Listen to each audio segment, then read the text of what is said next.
Thanks for watching. I'm working more on my stock market tool today. I got to the stream a little bit late, but it was a late day at work, and I had a little nap before I started, so hopefully my brain should be working good.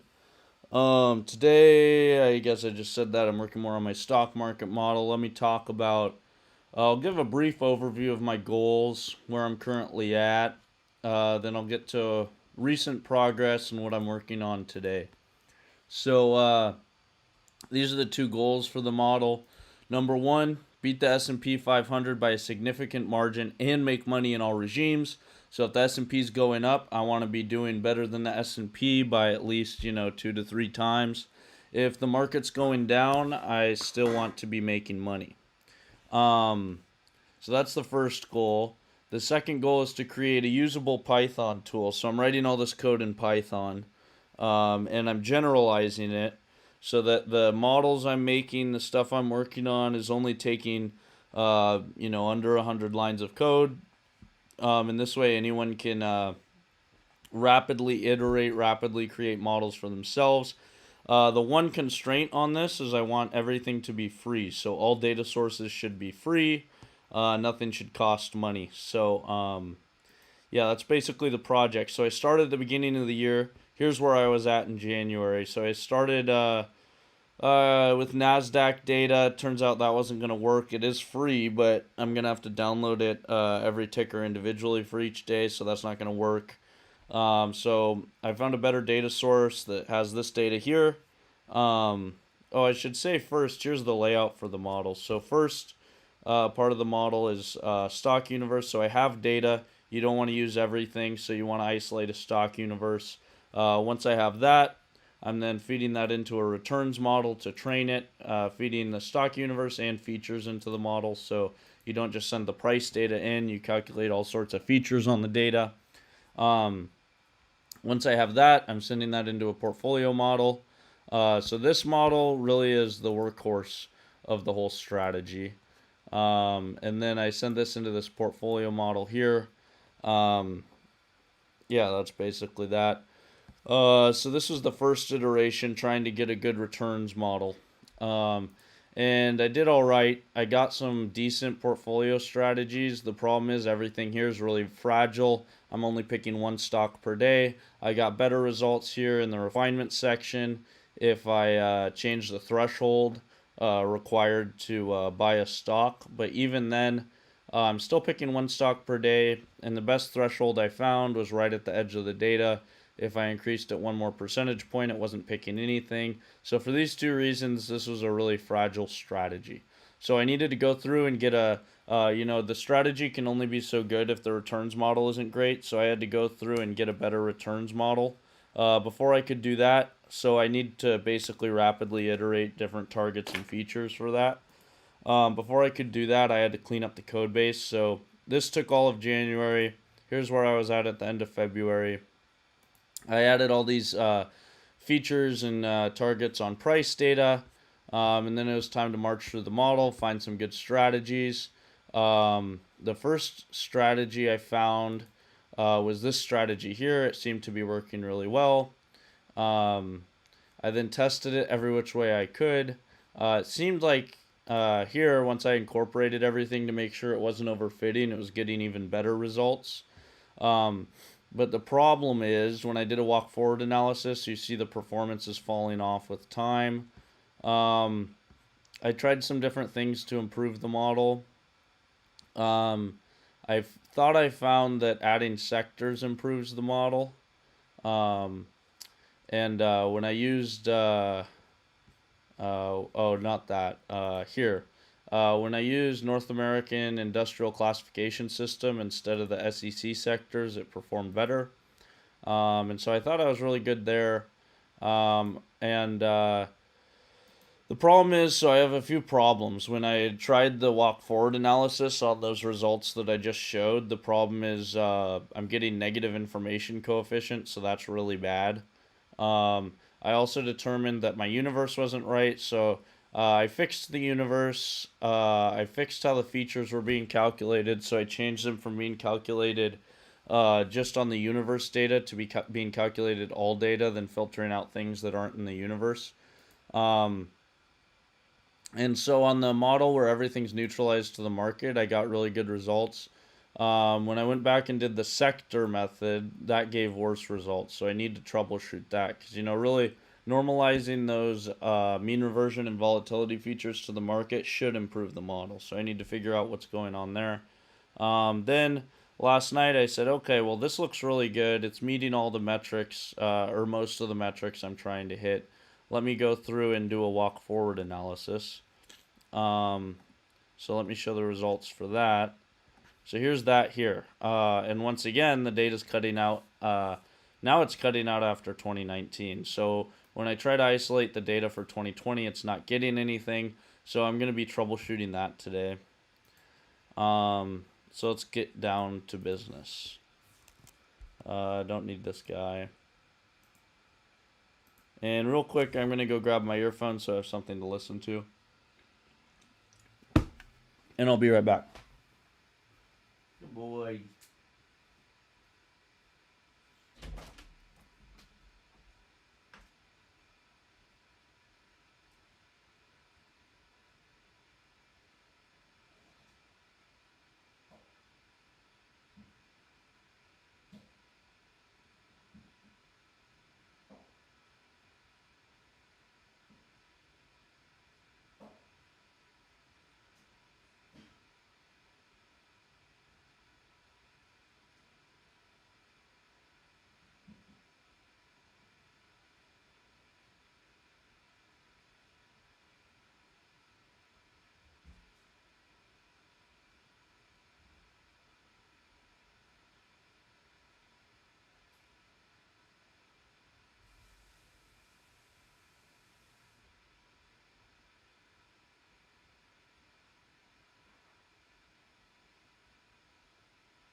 All right. So, let's troubleshoot this guy. So, yeah, first I'm going to look at the code. Can I spot it in the code? Because I actually think it's something in here when I split by dates. So,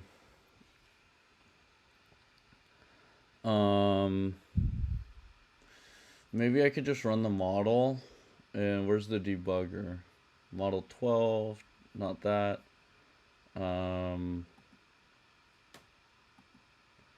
what the hell? Oh, that's model 14, model 13, model 12. Am I adding all of the features? TAlib features, custom features.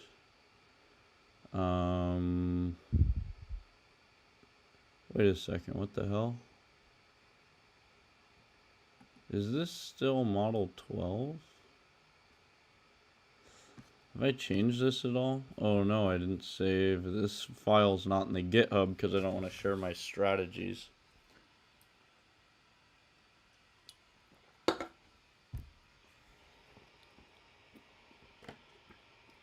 Alright.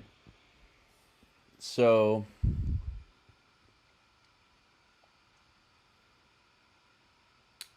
when did I add in stochastic oscillator and stuff? Is this really model 12?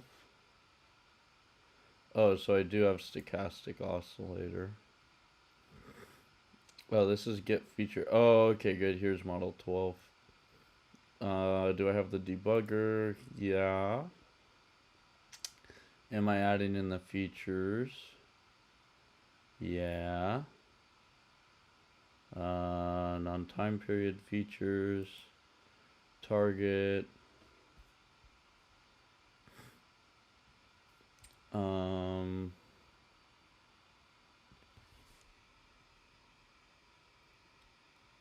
So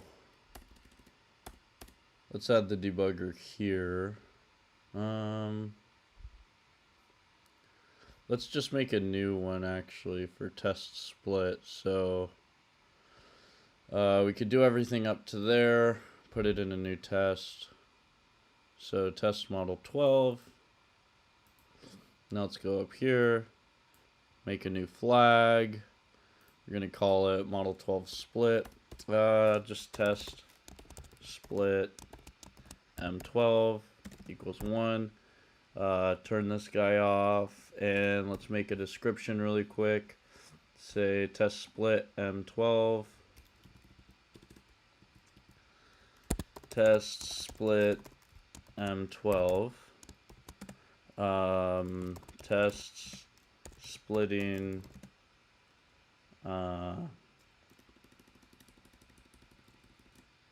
debugger in for testing split by date. Test split. Let's call this test date split. Test date split. Test date split. And let's go down to the bottom.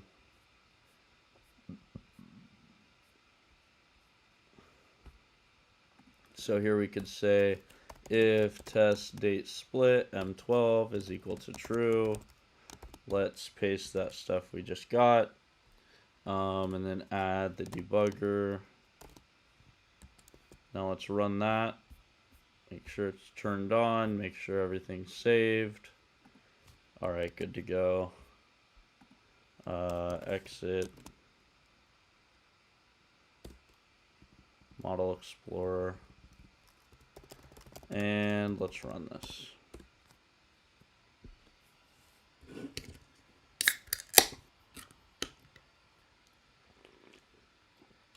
All right. Deactivate.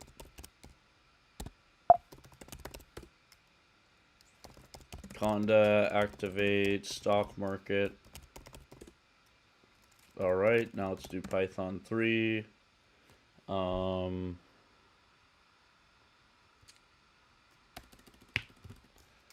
Oh yeah, Model Explorer. Okay, that's gonna run. Let me put in some music. Let me know if you have any suggestions.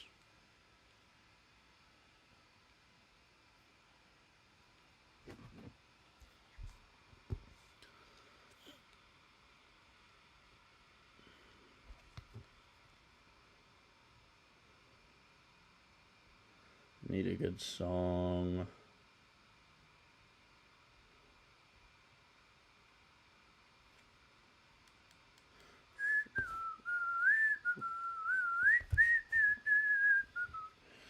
What the hell? Model. Wait, hold up.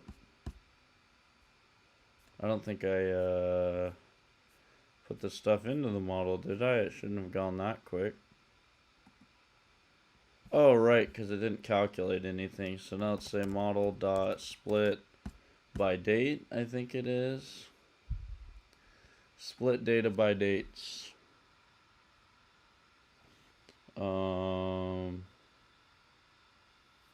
Match. Purge gap days.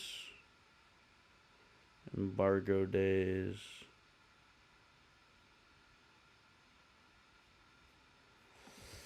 So model dot split by date, split data by dates, split data by dates, and let's give it the dates. So in the advanced model, how am I doing that? Let's look. So let's go to split data by dates, train start, test start.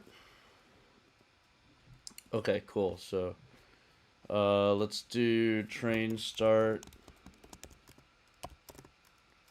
equals, let's just say 2019-01-01. Test end, train start train start.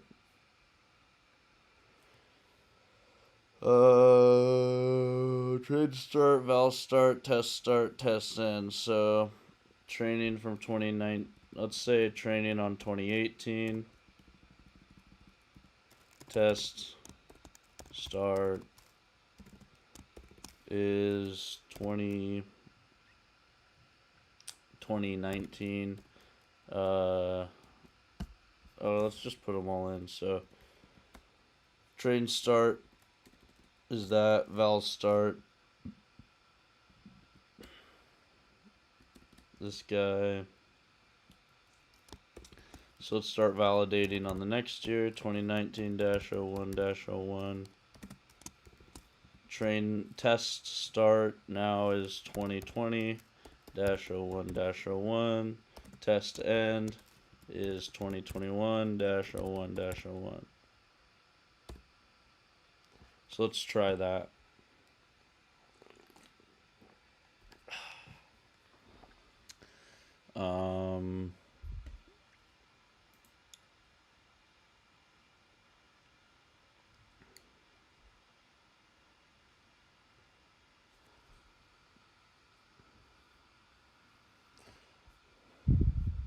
Let's see, do I still have that window up where I gave it my code? Model performance. Alright, so let's look here. The fix. I implemented the fix. Is there something wrong with split data by dates in model? When I try to run a walk forward, it ends in 2019, though my data goes through until 2026. So let's show it the plot. And then we need to document this guy.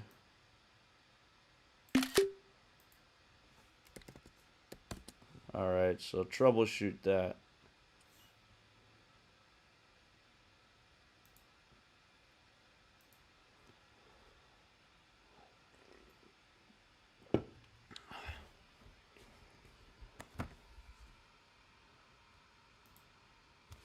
Let's document this.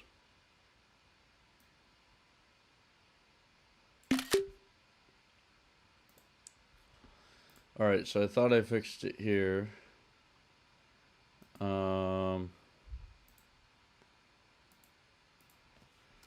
Fix did not after fix. So let's put the date. Oh, it's now the 4th, so let's say 4/4/2026. Fix is still cutting off data in walk forward. So what the hell?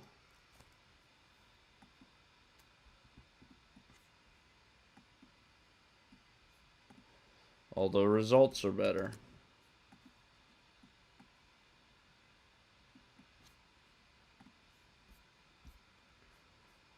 Alright, we could exit out of that guy now.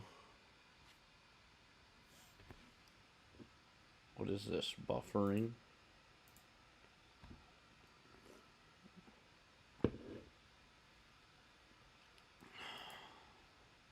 Alright, this guy should basically be done. So let's look at testdf. Model.testdf. Test data. So when we're splitting by dates, clean analysis. Split data by dates, we're getting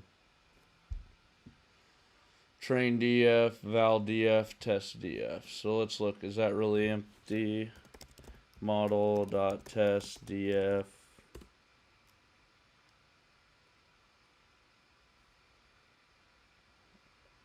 A bunch of columns with no data. Model.val df. model dot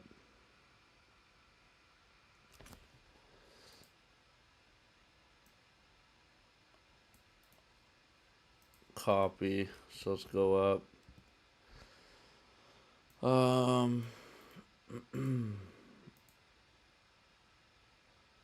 let's give it this. Here is my code I'm running to test this.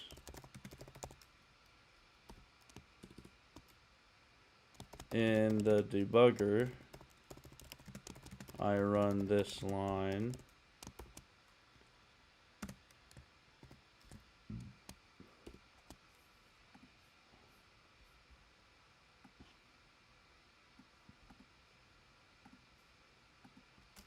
In the output, I can see that the test df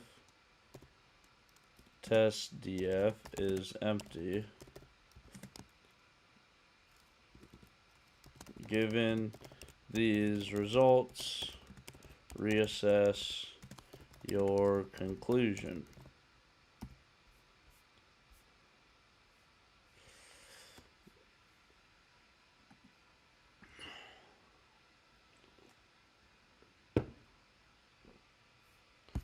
Alright, so let's get the code. Model Explorer.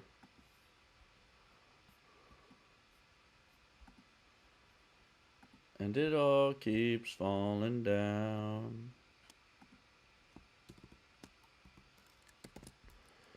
Alright.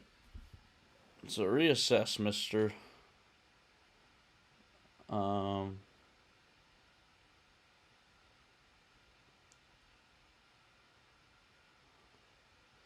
There's absolutely nothing wrong. The logic inside the function is sound and handles the data perfectly. What you're experiencing is a silent, out-of-memory crash. Your script is not finishing naturally.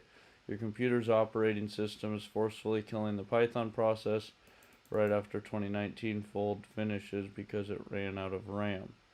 Here's a first principles breakdown of exactly why this is happening, proof that split data by dates is not to blame, and how to fix.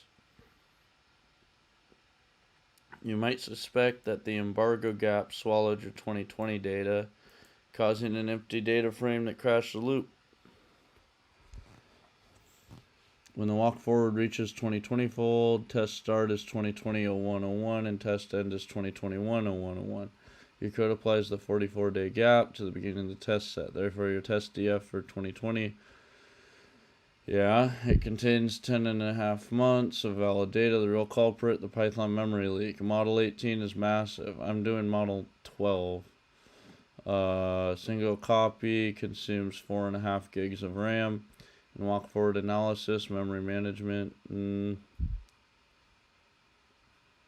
So that actually doesn't apply given this that I just gave. You're completely right to challenge my conclusion. Your debugger test proves the data is disappearing before the walk forward loop even starts to consume memory. I reassessed the pipeline from first principles based on your exact Model 12 feature list, and I found the exact bug. Bug is not in there. Bug is in the Pyro data loader inside feature engine colliding with your Pandas beta feature.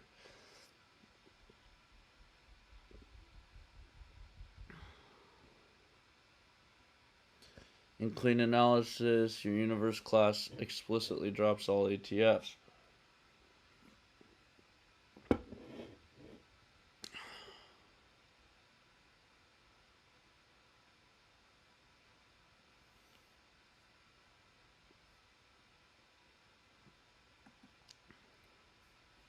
Alright, if that was the case, then it should fail also when I set these all back by 4 years. So let's change this guy to 2017. Let's change this guy to 2016. Let's change this guy to 2015. Let's change this guy to 2014. And run it again. Model.testdf. So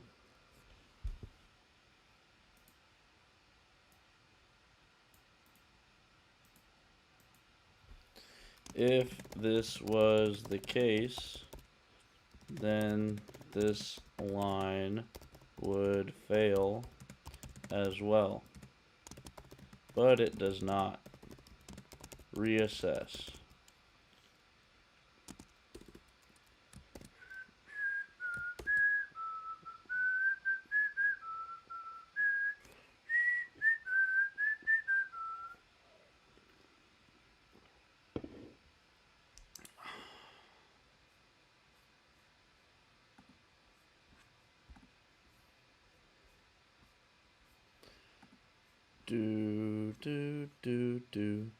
Alright, let me read through this again. Missing market bug. Yeah, so it's saying there's a...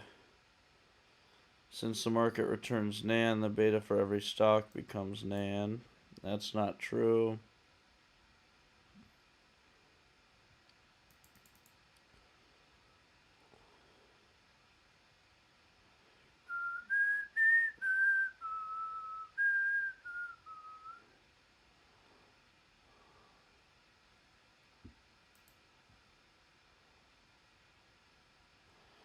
Okay, so what a retarded theory I've been working on where the data failure happens.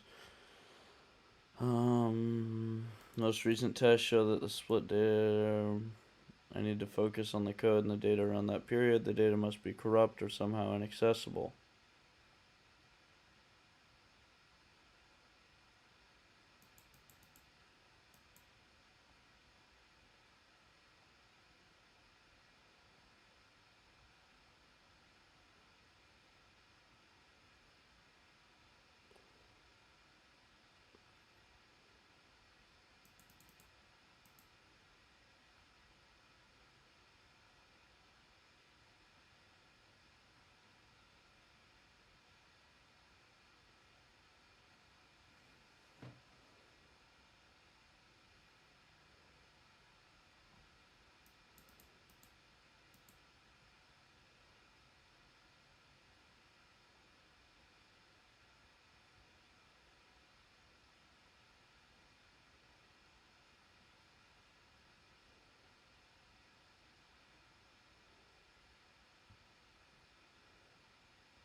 Okay, that's not it either. Obviously. Okay, so df, yeah, we could call it df. df is equal to pd.read feather, and let's read // all ohlcv feather / data /.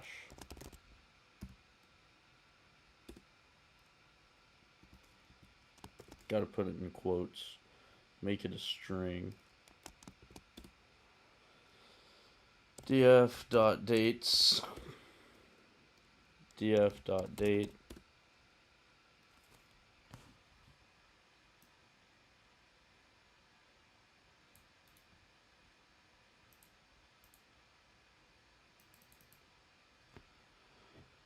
If the data goes to 2026, run this command to see exactly which features are filled with NANs in the 2020s.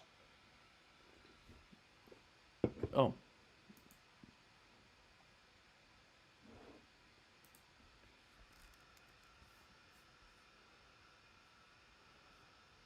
Alright. Quit telling me I'm right, just find the problem. We've now isolated the problem. No, it's not. Feature engines acts as a strict mathematical filter. Ends in 2019. A missing column in 2020 plus.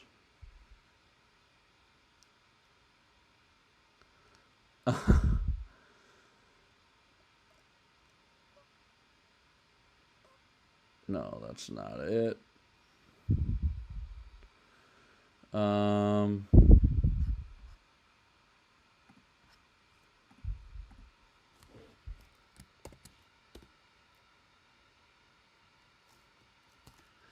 Model.data dot date dot max.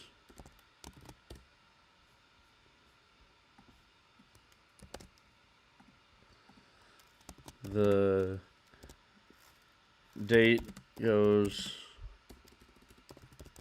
up to 2026.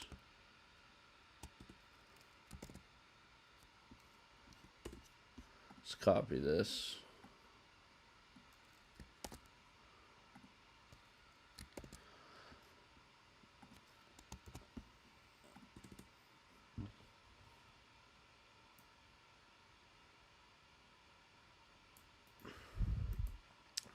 Find the poisonous feature. If the data goes to 2026, run this command to see exactly which features are filled with nans in the 2020s.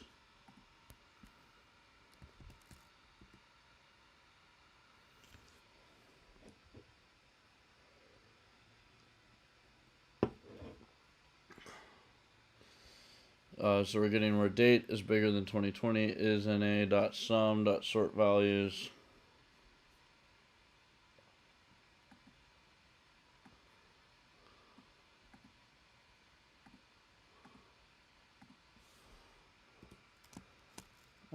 Furthermore, there are only 2 nans.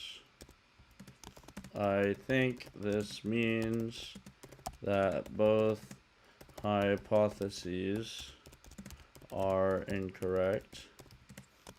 Tell me whether my assessment is valid and reassess yourself.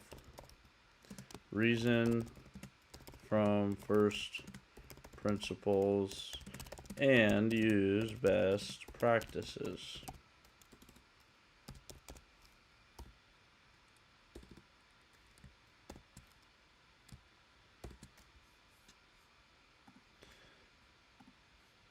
Hey, Goyat. How are you? Hope I didn't miss your message for too long. I'm trying to figure this out. So basically, I had this problem. I was getting negative IC, and it was ending in 2020. I decided this must be from feature engines calculating things wrong. There's a pretty huge error, which is that it was calculating the features from the universe and not all data. So if a stock had been dropped out of the universe, the feature was getting calculated incorrectly.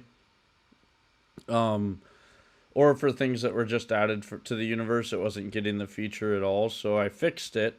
The also here you see information coefficients going negative, which is pretty bad. I'm good. It's Friday. I finished the work day. I'm traveling for work for the next 2 weeks, so that's kind of exciting, but I'm actually not sure how I'm going to do streams, so I'll see how that goes for the streaming, but I'm pretty excited. I'm going to Colorado. I've never been to Colorado, other than just in the Denver airport for a layover, so yeah, I'm excited. Things are going well. It's Easter weekend. Exciting. Easter weekend's fun. I gave my brother a game of golf at the nicest golf course around, which is expensive. Typically, it would be out of my budget, but we're going golfing tomorrow. It's $115 for a round per person, and that's the cheaper price. I booked at 3:30. If you book at like morning or like noon or something, it's $185. So that's going to be expensive, but I've already accepted I'm paying that money, so it's going to be fun. And yeah, Sunday's Easter, then Sunday night I leave for Colorado, and I get to go do some fun work stuff. So things are going well in my neck of the woods. Thanks. Did I already ask how you're doing? I hope things are going well in your neck of the woods. Happy Easter.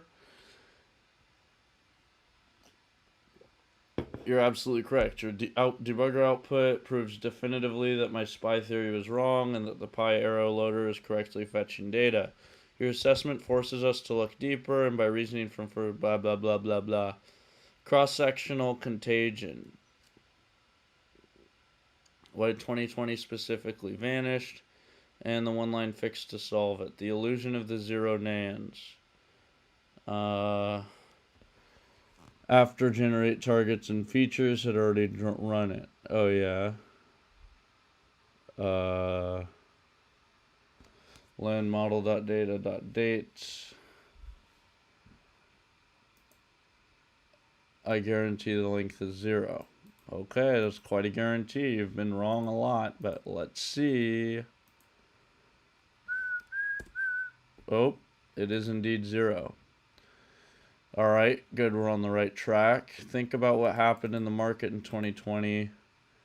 Lots of bankruptcies and delistings. Hertz and JCPenney went bankrupt or were delisted. I didn't know that.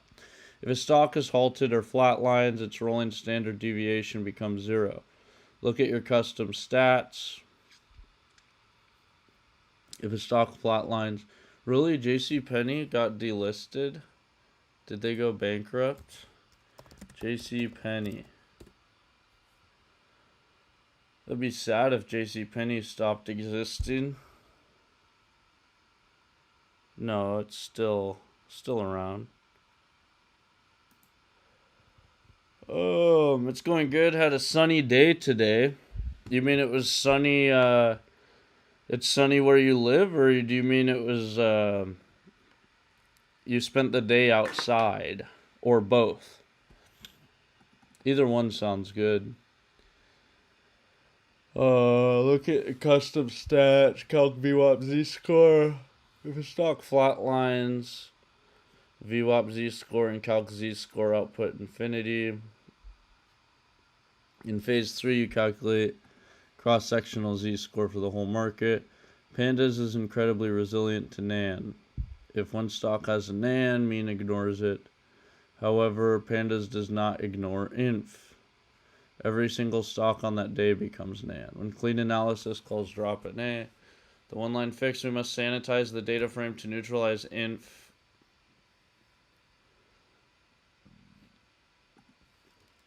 Give me some code I can run to test this. I can use the feather file containing all data. Oh, yeah, Canada. Yeah, when I used to live in Seattle, and I remember when the weather gets nice in Seattle, it just turns your mood around. Actually, I grew up in California, and then I moved away to Washington in 2016, lived there until 2021. Then I lived in Baltimore till September of last year. Now I'm back in California. So California, you don't really get winter. But Baltimore and Seattle, especially Baltimore, because Seattle is rainy, but at least it never gets too cold. Baltimore got frigid. And every spring, it was like my attitude turned around. Do you ever hear of, they call it SAD, seasonal affective disorder or something? And it's like you get depressed in the wintertime. I always thought that was stupid. Then I lived in cold places. I was like, yeah, of course you get depressed in the wintertime. It's fucking depressing. It is located in /data/all ohlcv .feather. ohlcv .feather. I want to finish debugging this, and then I can do more interesting stuff, like testing different models. And once the pipeline, I'm confident the pipeline's working correctly, this will be really good code. It'll really help me. Script will load a slice of 2020 directly from your raw data file. Calculate a basic rolling z-score. Okay, so let's go in. We have these tests, so actually, yeah, you know what, that's fine. Copy. Let's actually not exit out of there first. Now let's make a let's just make a new file. So explorers, we have that diagnostic. Let's make a new diagnostic, diagnostic1 underscore 2026 0404.py.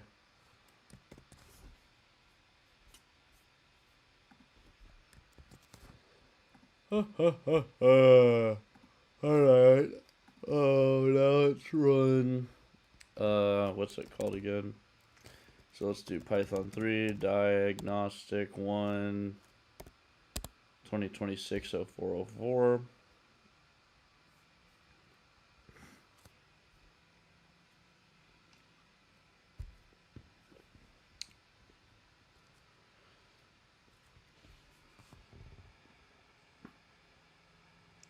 Boom.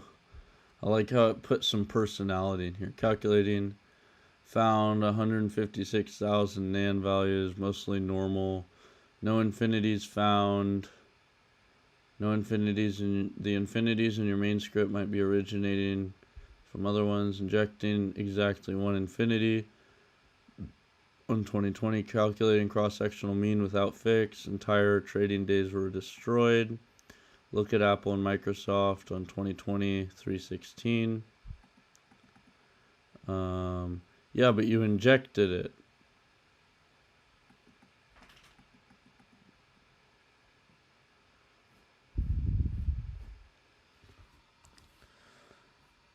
The market mean is now a normal number.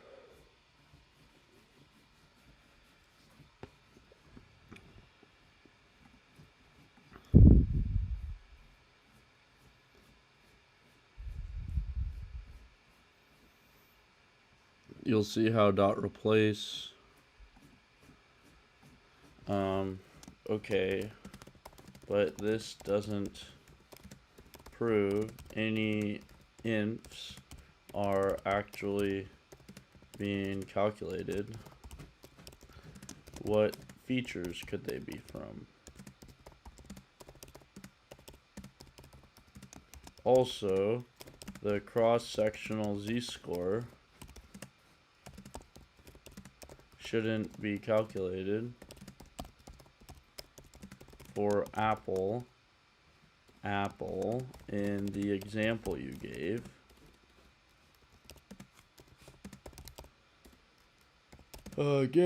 Because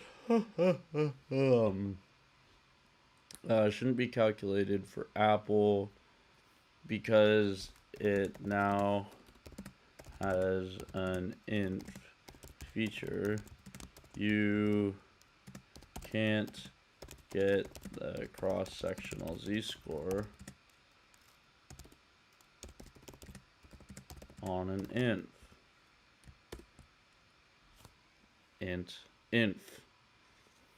I mean,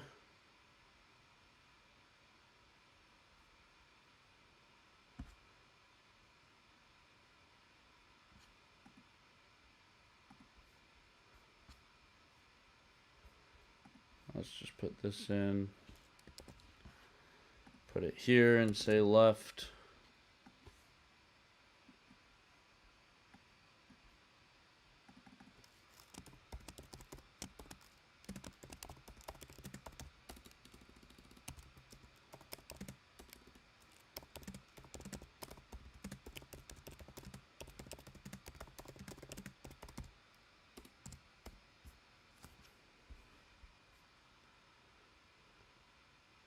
If Apple has an inf, it should get NaN and be dropped.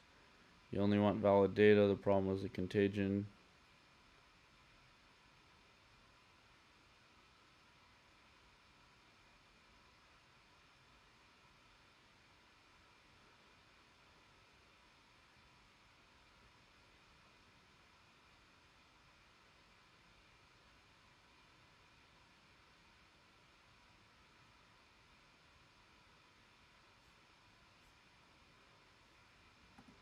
Okay, diagnostic 2.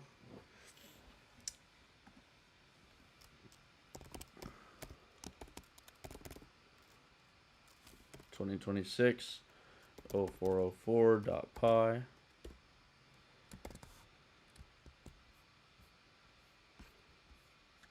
Let's run it. Python 3 diag 2.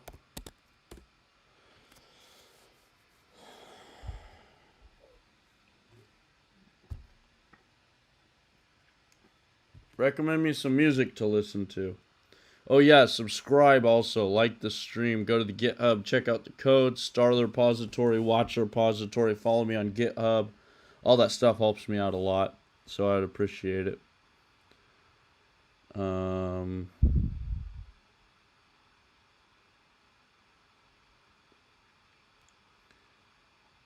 Yo, what?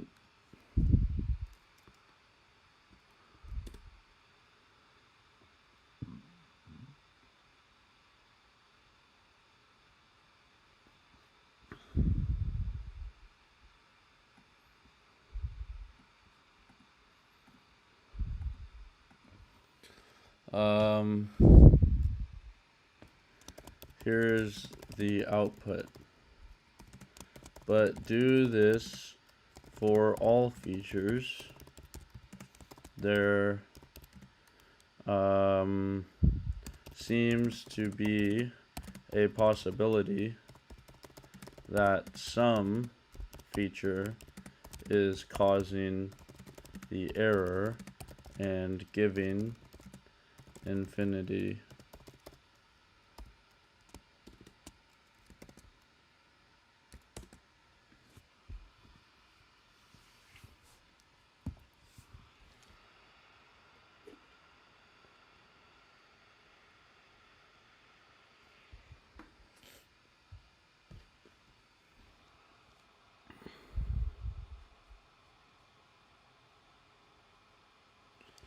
I need some music. Oh, there's a new Kanye West album. Go to album. Alright, cool.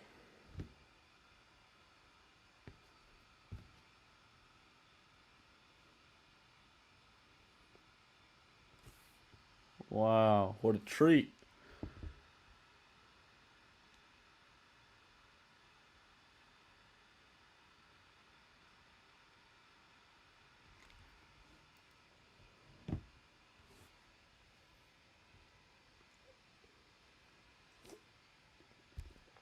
You're applying excellent rigor.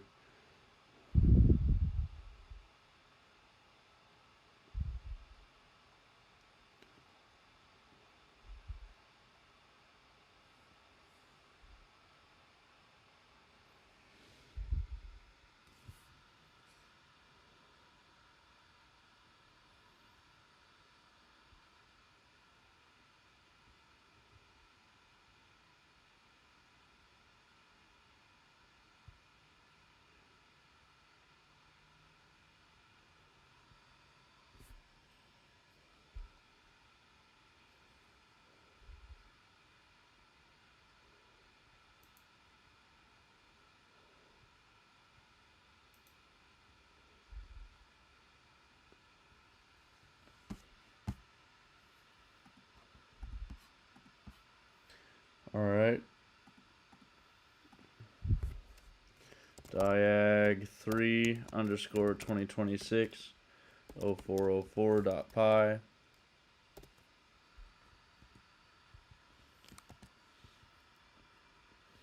Run it.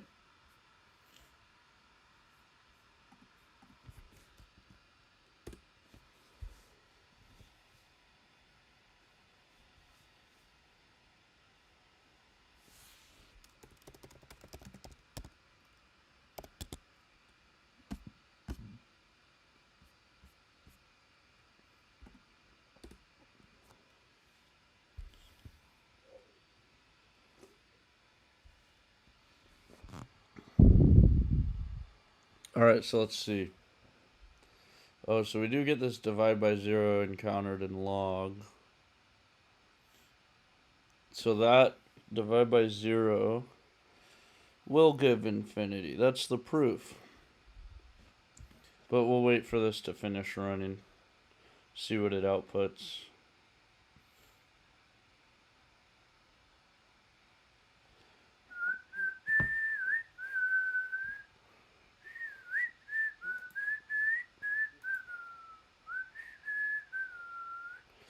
I guess while this runs, I'm gonna pull up this because I want to do a physics project too. I don't really like that project too much. Seems evil.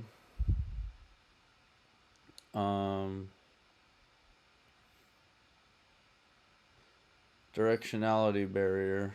Physics, a cheap basic interferometer mixes the reference beam and the bounce beam. It can tell you the speed of a vibrating surface, but cannot tell you the direction. Commercial LDVs use a Bragg cell to shift the frequency of the reference. AOMs are expensive, bulky, require RF drivers.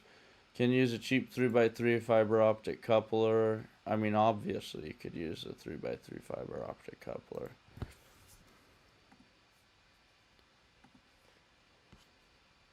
Oh. Obviously a fiber optic coupler would work.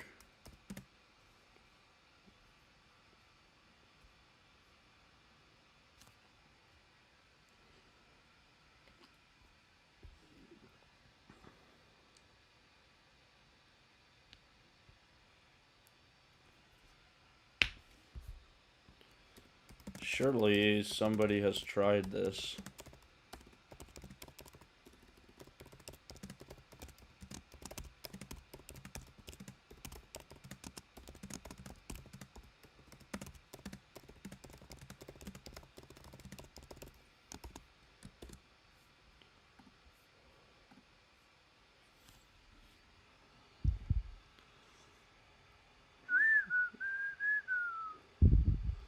Because those features are NAND, drop NA deletes the entire row. If it says 100% NANDs for pandas beta, pyro skipped SPI. Pandas beta, yeah.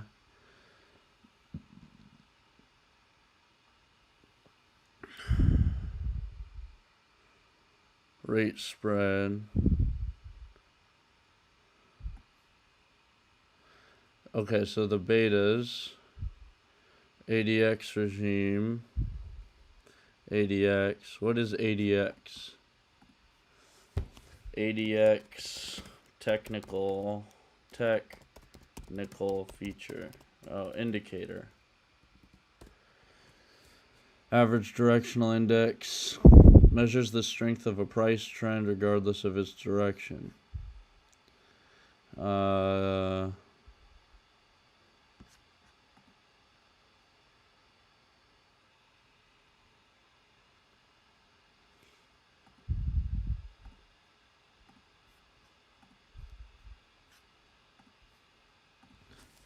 Here are the features which caused it to fail. Why is ADX failing? So ADX failing is a problem because it's like 3/4 of it's failing. But the Hearst I'm not really worried about. I'm mostly worried about ADX because it drops 75%. I'm not worried about Hearst. Oh, stop. Alright, so let's paste it in first. Copy that guy, resend it.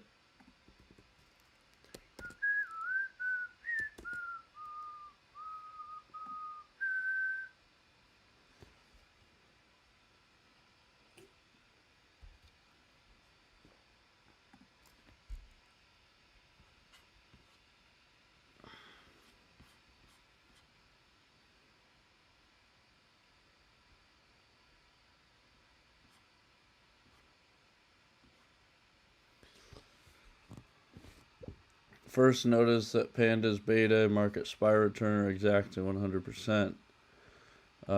SPI was filtered out in 2020, wiping beta.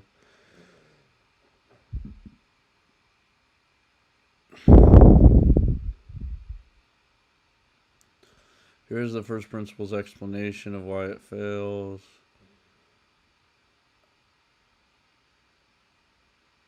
Okay.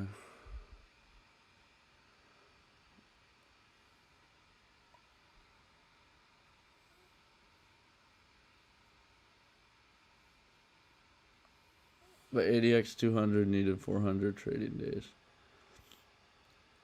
Increase the buffer days.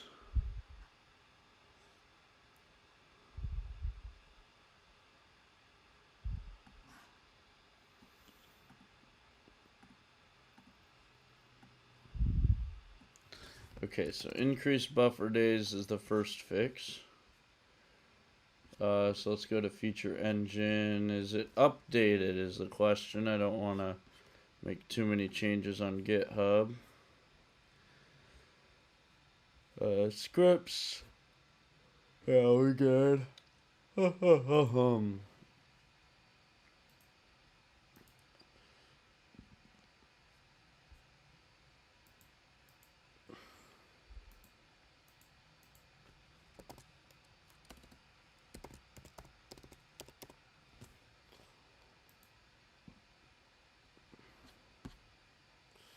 Min date, max date, valid symbols.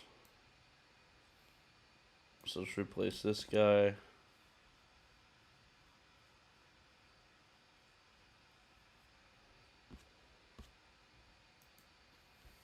Fix 2.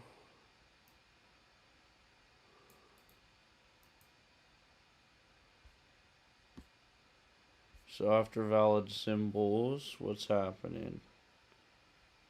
Data set, filter conditions.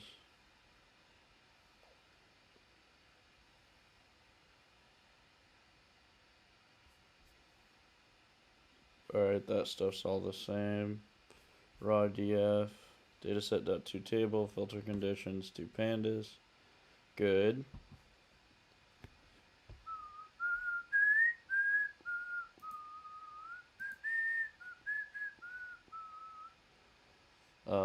Account symbols, invalid symbols, dates greater than the min, less than the max. Old pirates, yes, sailor by. Alright, so I just need to add this after valid symbols.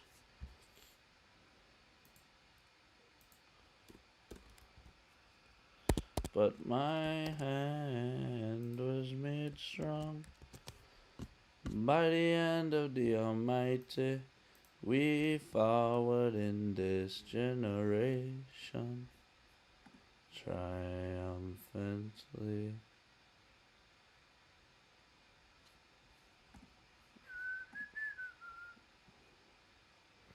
First exponent looks for long-term memory.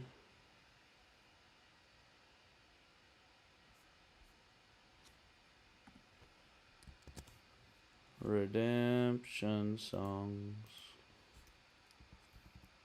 Emancipate yourselves from mental slavery. Save this. Diag 3. Because none of them can stop the time. How long shall they kill our prophets? You're spot on. In fact, using 3x3 fiber coupler to extract directionality without an expensive AOM is a well-known technique. Duh. In the literature, this is known as phase-shifted PDV. The 3x3 coupler theoretically outputs 3 signals that are perfectly 120 degrees out of phase. Because cheap hardware is physically imperfect. A 200 telecom 3x3 coupler never gives exactly perfect power splitting. Oops, I made my foot bleed, damn it.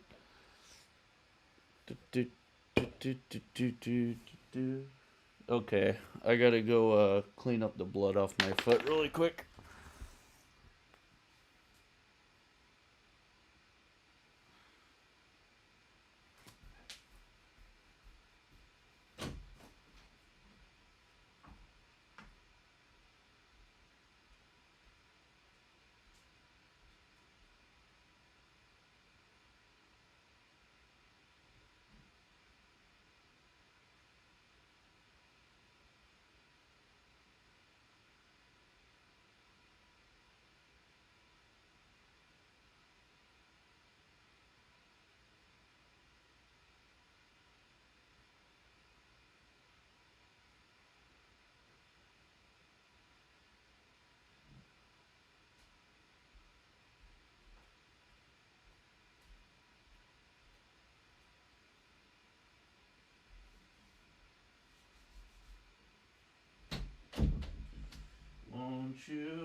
to sing these songs of freedom, 'cause all I ever had, redemption songs. Alright, so let's see how this did now. Pandas beta 200 day is missing 50%. ADX regime 200. Log price.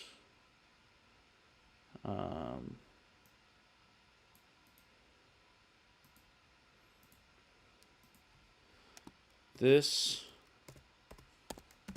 is much better, but this is much better, but there are still many nans.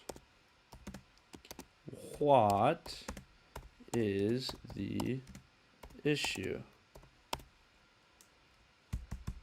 Oh man, my dang shift key got stuck again. There we go. What is the issue?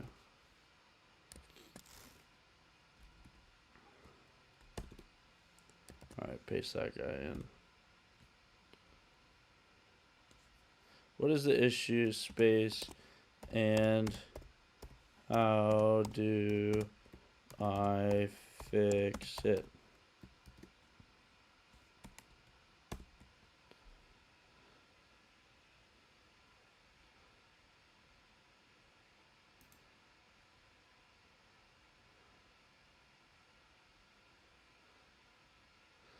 Okay, let's go back to looking at this. So, why hasn't this completely replaced? Because cheap hardware is physically imperfect. Never gives exactly good power splitting. Never gives exactly 120 degree phase shifts.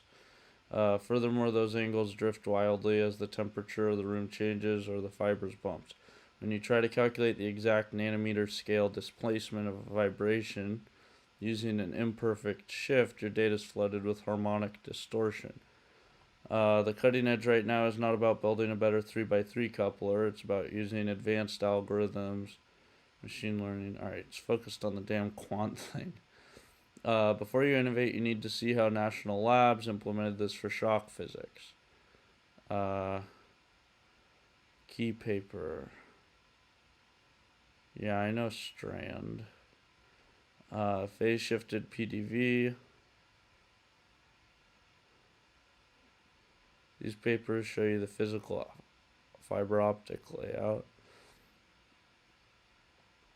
Algorithmic correction. To make your cheap 3x3 coupler behave perfectly, you have to project the 320 degree signals onto an XY plane.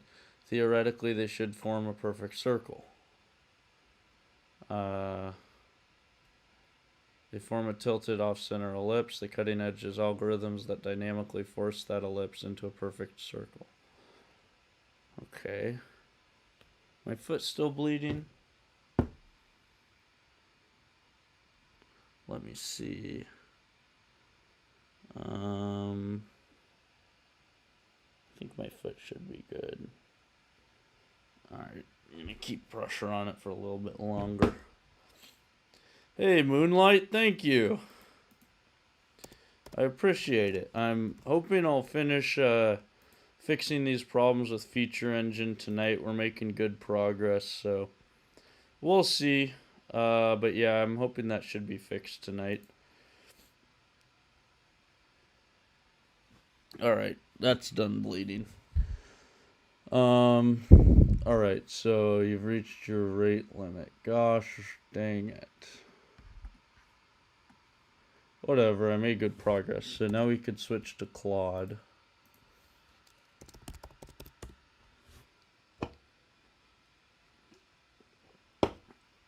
I was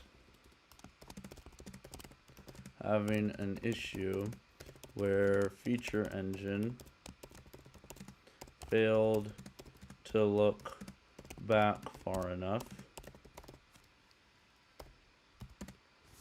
Um,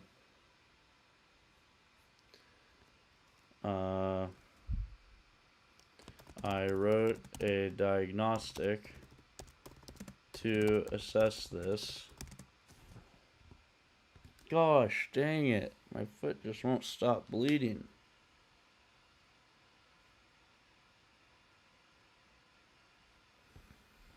I wrote a diagnostic to assess this. I do not want any infinite values in my data. Troubleshoot. Sorry, I have to type with one hand because I have to apply pressure to my foot because I picked a scab off of my foot. Troubleshoot the issue and tell me how I can fix it. I pasted the output. Sorry, this is kind of boring because I'm typing so slow, but I only have one hand free. Of the relevant code below, and the output of the diagnostic below.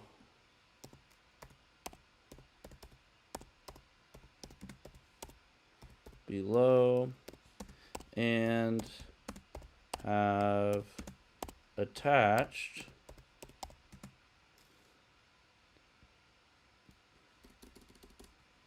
the relevant code.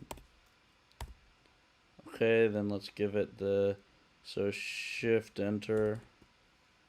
Here's the diagnostic output, and here is the code. So feature engine, clean analysis, feature engine,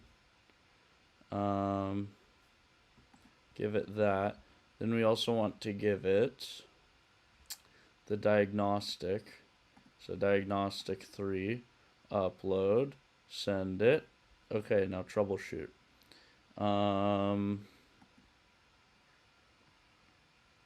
Alright, now let's go back to looking at this. So I'm working on this stock model while I'm waiting for things to run. Some stuff in the code takes a while to run.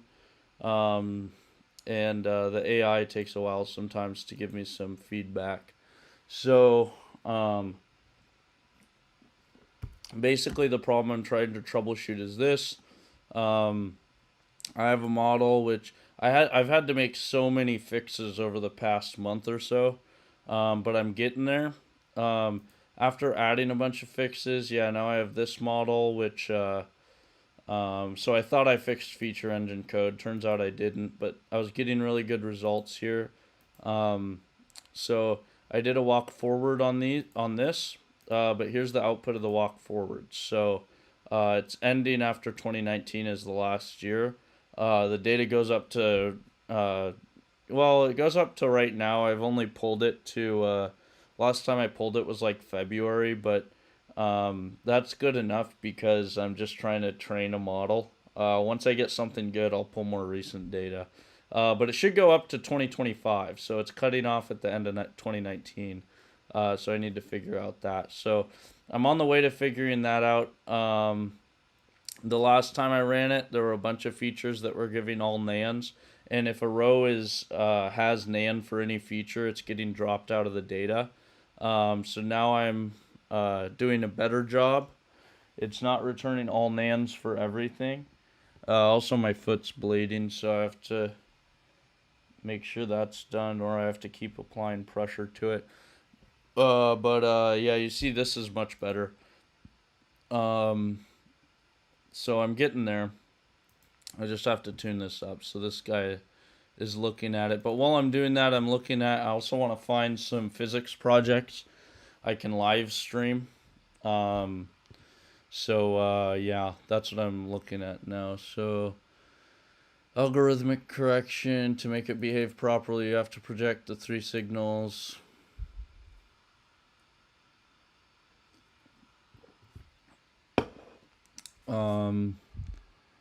The Heidemann correction, but is currently being heavily modified. Real-time ellipse fitting for phase shifting interferometry.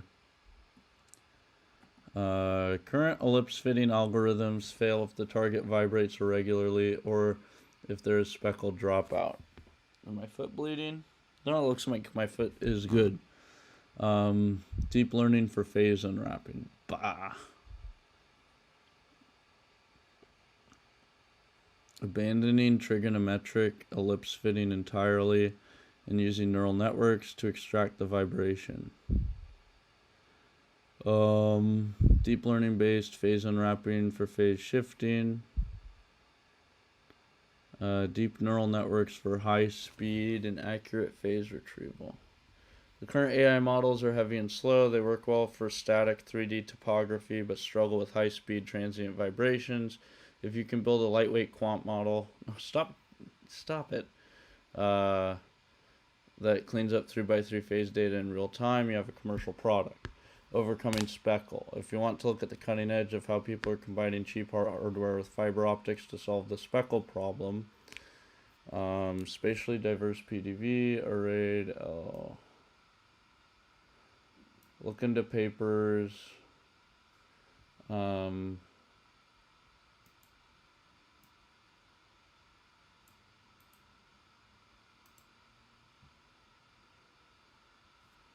3x3 coupler phase demodulation. Why is this taking so long? So let's go look at that. 3x3 coupler phase demodulation.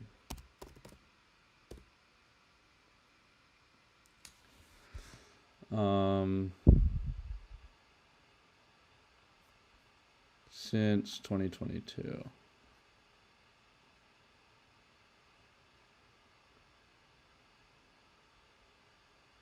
Long-range distributed acoustic sensor based on 3x3 coupler, assisted passive demodulation scheme. These aren't getting like any citations. Well, let's see if they give an overview. LDV, what is, oh, laser Doppler, long range LDV review. Miniaturization of laser Doppler vibrometers. Measuring vibrations in large structures with LDV and unmanned aerial systems. A review and outlook. Cool. And how's it? Okay, good. I've traced all three features through the pipeline. There are two distinct root causes, and I'll walk through each. Infinity cascade through CSZ score. This is the most insidious bug because a time period of 5 should barely need any look back at all. The NaN isn't from insufficient warm-up. It's from inf values. In calcurst, you do log of RS. I don't remember what that is. Divided by log time period. So whenever you return in a 5-day window is identical. The range is 0. Okay. Replace the return line.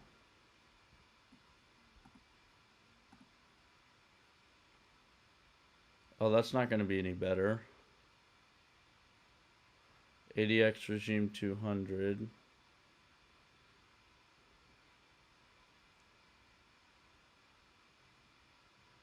Max look back times 3 plus 30. That's what it currently is. Okay, so times 5. That's easy.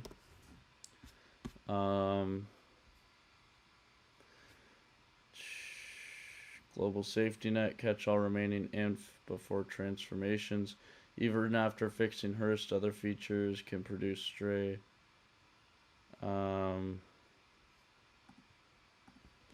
The Hurst isn't really a fix.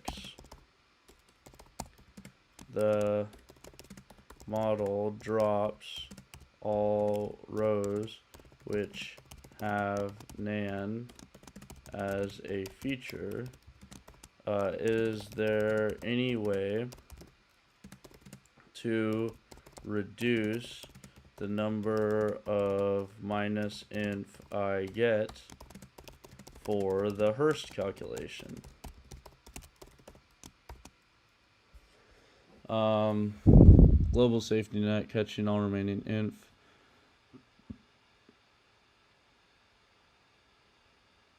I mean, yeah, that's not going to help.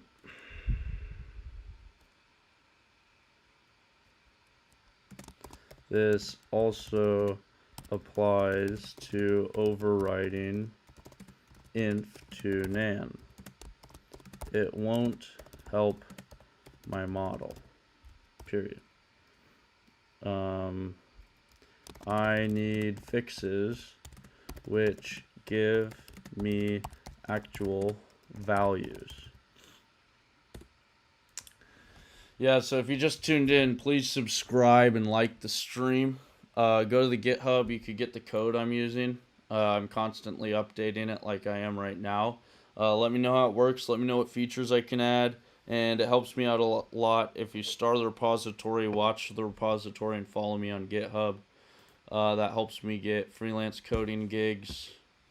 Helps me get coding jobs. So that'd be cool if you did that. But no need if you're not interested. Okay, so now it's going through. We're still getting some errors. Oh yeah, so let's go back to reading this. So at the same time, while the code's running, I'm looking at physics ideas. Oh yeah, I was reading this paper. So let's look. This is a review. Vibrations in large structures. Yeah, we get it. Oh, well, this is basically the problem. I guess it's interesting for you guys watching. So people want to monitor vibrations in structures, and it's common to monitor vibrations in industrial equipment, but those things are really expensive. So it's common to monitor vibrations in industrial equipment to watch. There's all sorts of applications though, like in airplane manufacturing, they have to basically destroy the airplane to test it. So rather than destroying it, you could basically monitor it for vibrations. But an efficient way to do that is just shine a laser all over, get the signal back and see what's going on. To watch, to catch failures before they happen. What is used and how much does it cost?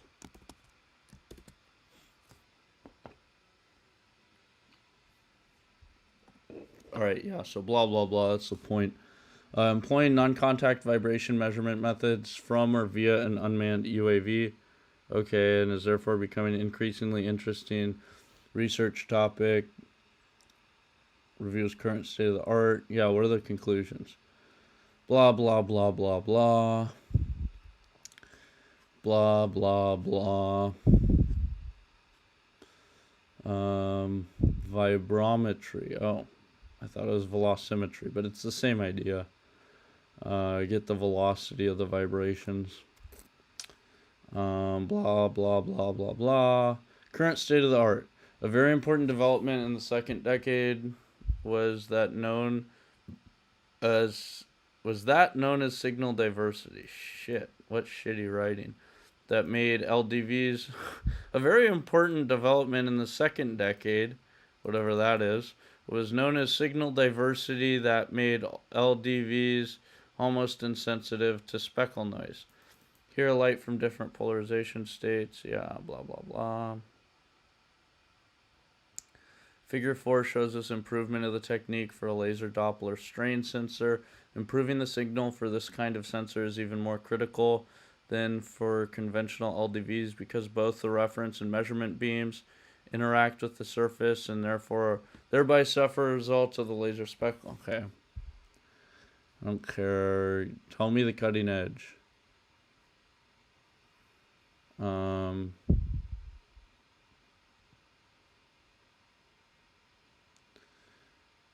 Proposed a complementary solution for the equivalent phenomenon that occurs when a vibrating steering optical element is used to direct the probe laser beam to from the location of interest on the target.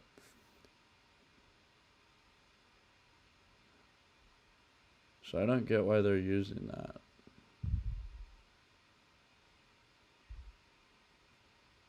Actually, like, if you're using UAVs, why don't you just, like, fly a sensor to the thing and stick it on there?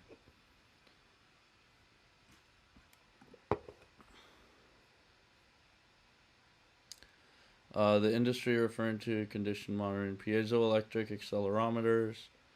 These are heavy. They are heavy-duty metal sensors, physically bolted or magnetically attached.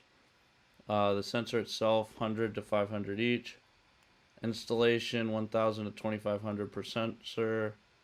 Oh yeah. So what? It's like $1,100 to $3,000 per sensor.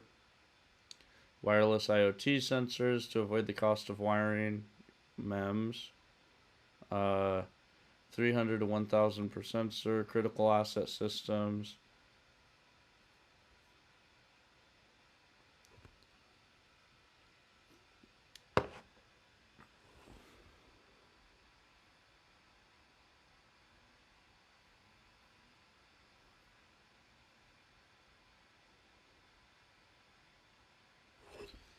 OMS, optical measurement systems.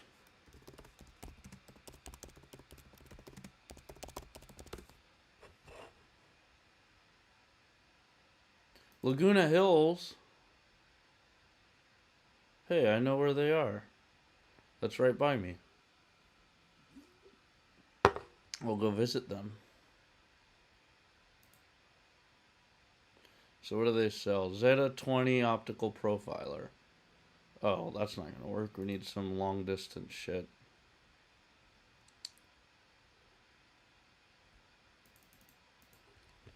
Distance.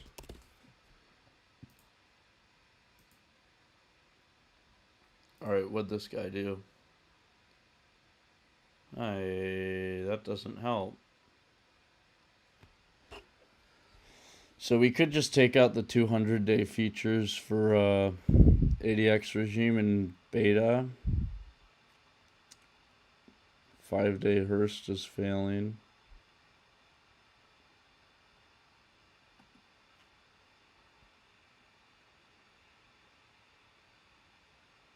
The fixed substitute the theoretically correct value. There's no detectable persistence or mean reversion. The neutral Hurst value for that case is 0.5. This is the standard convention. Hurst estimate. Okay. So let's go back to the Hurst function. And we could add that guy in. So feature engine. Let's go to Hurst. Calc Hurst. Then we return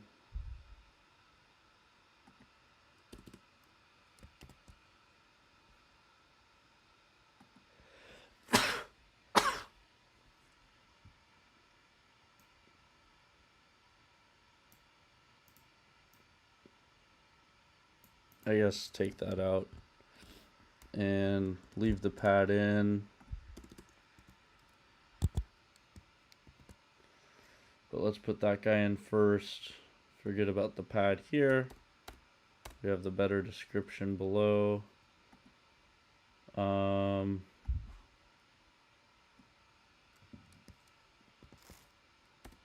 There we go. Save.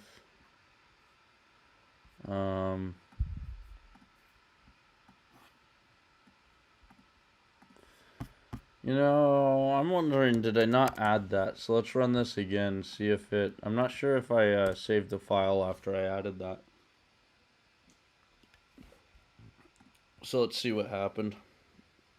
And we can go from there.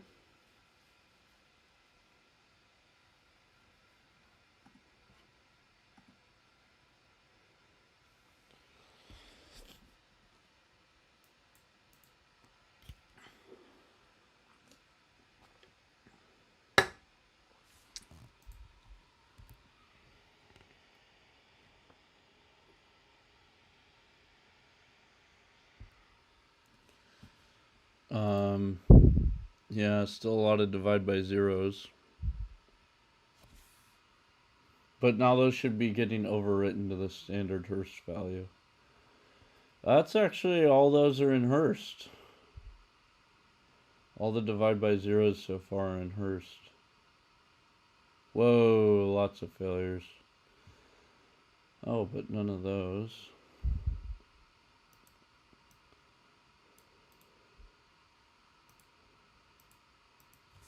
This fixed the Hurst issue, but there are still many missing values in beta and ADX regime. What do you think is the cause of this? Okay, send that guy. Let's go back to looking at this. So, Polytech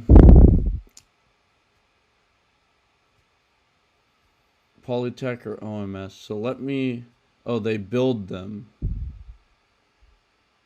Hey, Moonlight. Yeah, well, the key is I've just been doing it for 3 months. So basically you gotta hit your head against the wall. And basically, AI is really good at coding, but what people always want to do is they always want to give it some like high level sort of thing and then have it like code the whole thing for them. And it's not good at that. Maybe it will be in the future, but it really isn't good at that right now. What you need to have in your head is like the high level idea of what you want to do. And basically how I think that it functions is basically you're the manager of a software engineering team and the AI's function is your software engineers. But it's not going to do everything for you. It's not going to be the manager for you. It's not going to be a good manager. And honestly, they're often lazy. They'll like try to do shortcuts. There'll be errors and it won't find the errors. So you basically, instead of coding, I think, people aren't going to have to do like the hardcore coding anymore, but you have to do high level, like, thinking about like, what's going on? What do I want? Why is this not happening? That's basically the process I'm going through. So it's, really just like a process and, having an idea. I have an idea in my head for what I want to have, and then just trying to implement it. And then I try to implement it, and it's not doing what I want. And then okay, why is it not doing what I want? And earlier in the stream, it kept giving me like bad solutions, bad reasons. It says, oh, basically I'm cutting off this data. I don't want this to happen. And so I say, why is it cutting off the data? And it gave me bad reasons it's cutting off the data a bunch. But you basically just say, okay, give me a test for that. And then run the test and say, your test, isn't consistent. This doesn't make sense. What it's good at is like writing, a single small file or troubleshooting functions, troubleshooting errors, but it's not good at the high level project stuff. So it's not really complicated. You just keep hitting your head into the wall and have a good attitude, I think, and eventually good stuff pops out. But my the real way I was able to create this large project is just doing it every day. I started on December 29th of last year. So I'm into it over 3 months. So look, this is where I started. Just very basic shit. Just pulled data from NASDAQ and plotted it. That's literally where I started. The first thing I was doing, pull data from NASDAQ, plot it. I wrote a class for doing that. And then just built on it, built on it, built on it, built on it, and now we're into this big code base. But, you know, just time, I think. Sure. Thanks for the compliments. There are two different, yeah. So then it gives you output, and you have to think critically about this. Does this make sense? Is this what's happening? You know, I don't buy it, or I do buy it.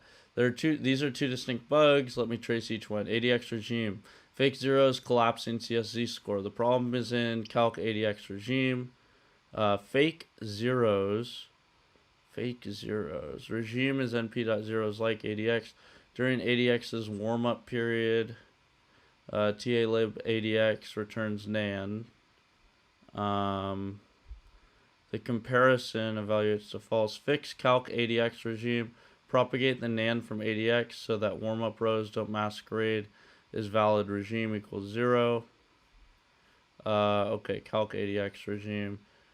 Okay, so let's put this in, see if it fixes it. This alone will reduce the NaN substantially by letting CSZ score ignore warm-up stocks. Mean, STD, skip NaN by default, rather than treating them as real zeros that flatten the standard deviation.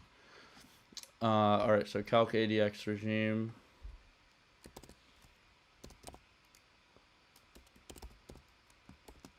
ADX regime. So let's comment this guy out.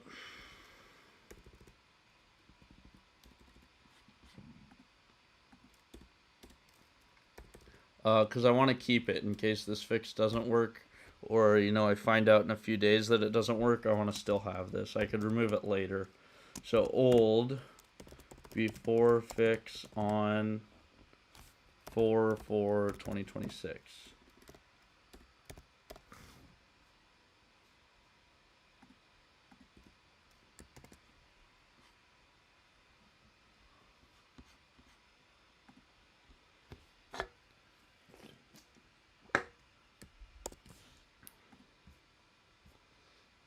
Okay.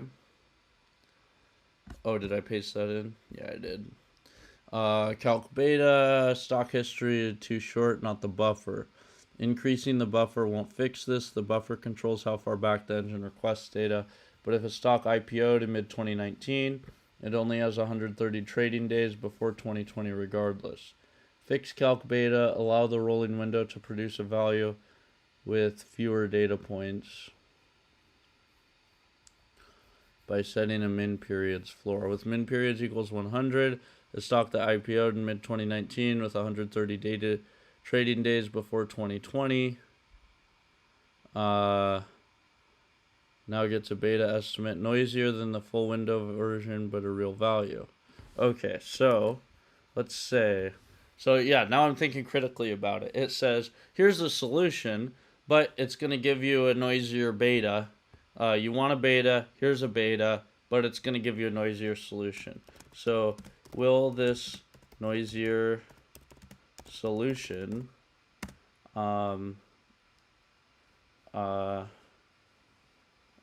cause a problem in my model to predict returns? Would it be better to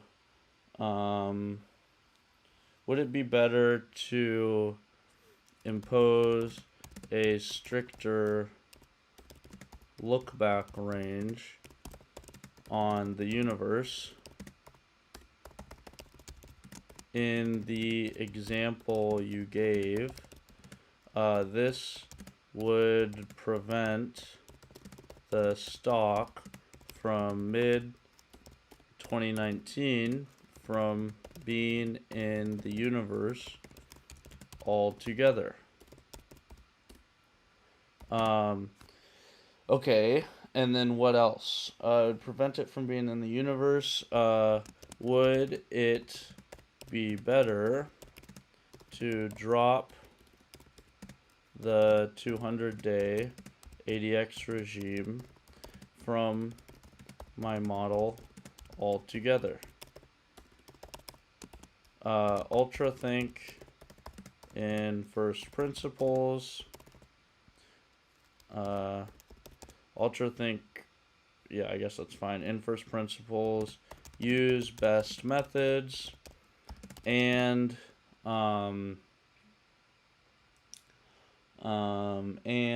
justify your conclusions. This stuff really helps a lot too. If you say stuff like, some viewer gave me the tip for this, ultra thinking first principles, but also like use best methods, I guess he told me use best methods too, but stuff like this, justify your conclusions. Otherwise it will like, the AI will do like lazy thinking. If you say justify your conclusions, it has to explain why it came to the conclusions it came to. And then you can like read through that and go think for yourself, you know, does this make sense? Does this not make sense? It's basically like, you have like this really smart assistant who's lazy sometimes. So we're still missing pandas beta, still missing ADX regime. So let's save this, and then we could see if the ADX regime issue goes away. I forgot what was changed, so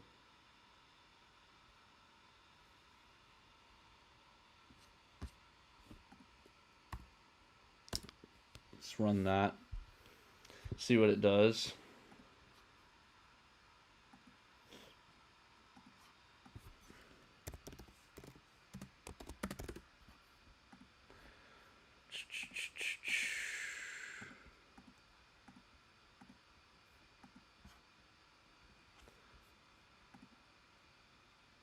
Alright, let's go back to thinking about this. Non-contact laser vibrometry, fatal flaw, the price, a factory. You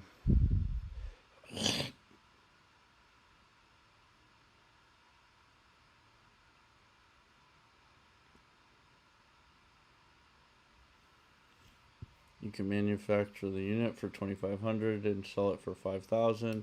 It performs exactly like a $50,000 Polytech.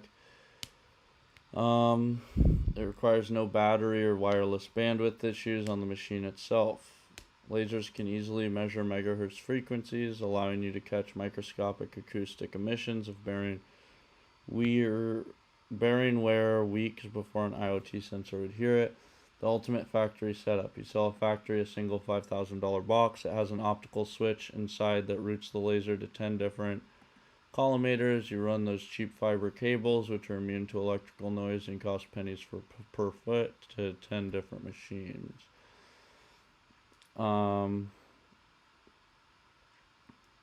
Look up companies trying to do optical NDT, laser acoustic emission monitoring.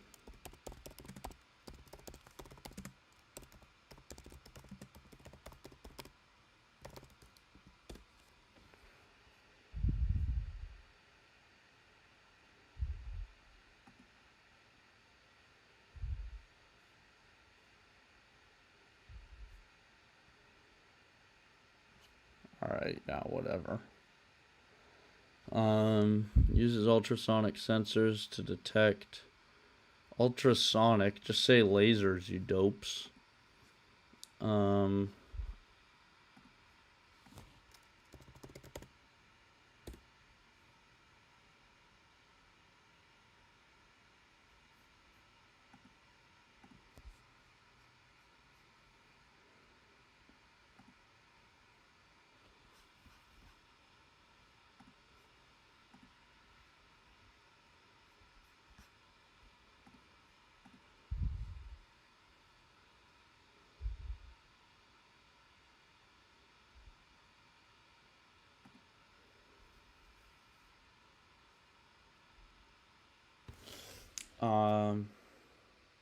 Okay. Give me a list of the companies working on it. Working on this. Alright, let's look. Should output. ADX regime is giving even more nans. 99.6. It was better than that before, right? Oh no, it was 99.6. 55.1 in pandas beta. Yeah, let's see what this says. Model design question. In your pipeline, every feature passes through. Why ADX regime 200 should be dropped entirely. 3 independent reasons. First, ADX uses double Wilder smoothing internally. The true warm-up is about 2x time periods, so ADX 200 needs 400 days. This is a fundamentally different warm-up profile from every other feature in your dataset. Second, ADX regime is discrete. On most states, the cross-section is dominated by one bucket. The CSZ score of a near constant column produces standard deviation, the feature is structurally incompatible with your transform. Third, the information is redundant. You already have continuous ADX 200 and slope 200 in your feature set, both of which capture this trend strength. Your shorter window ADX features have manageable warm-up and capture regime information at more actionable timescales. A universe lookback requirement. Impose a minimum history requirement to your universe so that every stock entering the model. This is standard practice. 12 to 24 months of prior data. Adding margin for log return computation and lag shift. A floor of 250 data trading days of prior history guarantees that every feature is computed on its full intended window. Yeah, but Universe 7 is already doing that, I think. Explorers, Universe Explorer, Universe 7. Oh, no, I'm not. So, Universe 8, same as Universe 7. So let's just change this to 250 days of history. Universe 8, 250.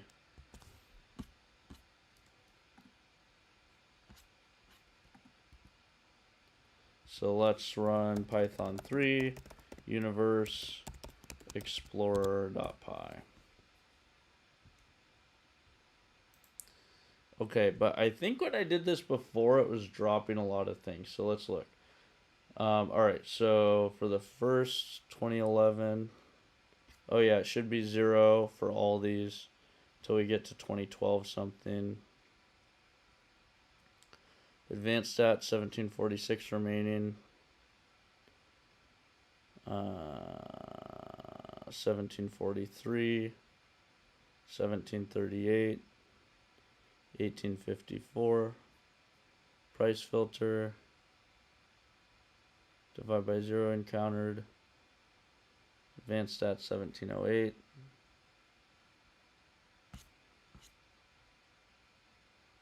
Advanced stats 1721, 1706, 1745. Okay, so this is working well.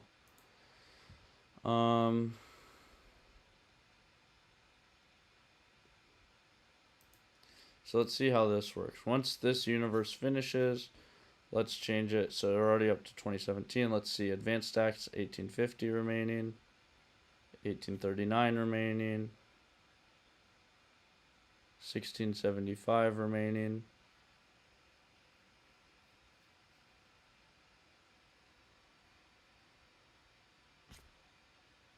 1601. Ooh.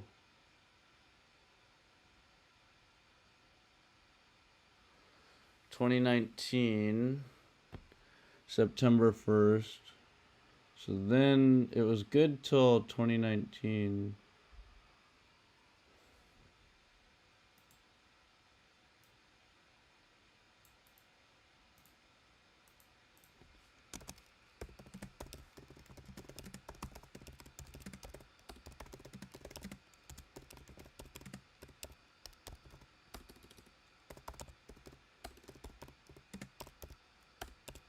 Yeah, so if you're watching, I'm working on a stock market model in Python. I have two goals: making money, obviously, and then I'm generalizing it all in Python code. You can get the code for yourself from the GitHub, linked in the description. You can go to it here. So please check it out. Let me know how it works for you. Let me know how I can improve it. And it really helps me out if you star the repository, watch the repository, follow me on GitHub. And then, of course, subscribe here on YouTube and like the stream. All that stuff helps me a lot, so I would appreciate it if you find this interesting. If not, forget about it. I'm getting the universe with a stronger history requirement, but some months, specifically in 2019, are returning a single stock in the universe. This will not be usable. What do you think the issue is? Give me a list of the companies working on this, the systems they are selling, how much they cost. Not a list, let's say a table.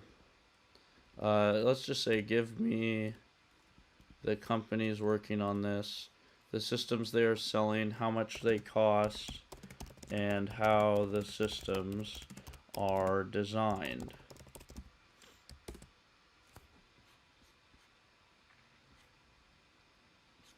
Then we could kind of go look at that stuff. Yeah, so then the code's taking a while to run.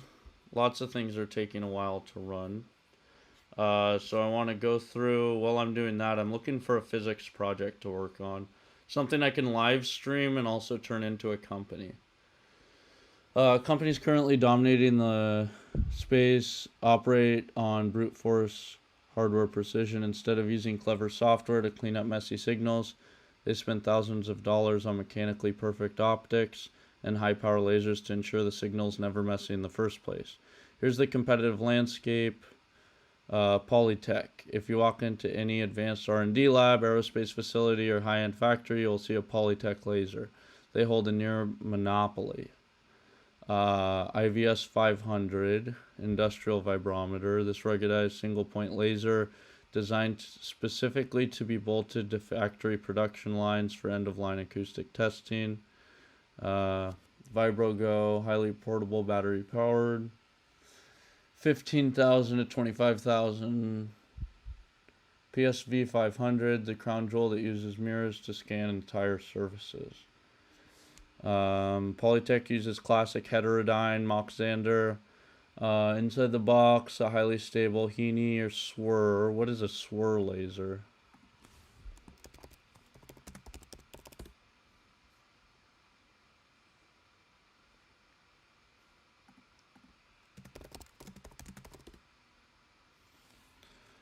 Short wavelength infrared. Short wavelength infrared? Just call it infrared.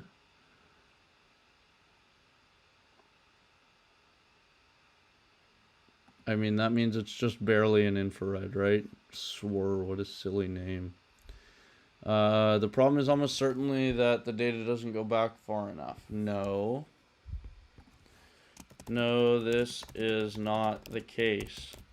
My data begins in 2011. For years like 2013, it is getting about 1,700 stocks.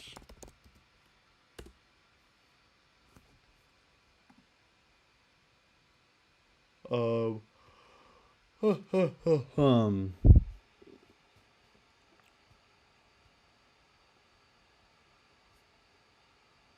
2025 12-1, 2026 1-1.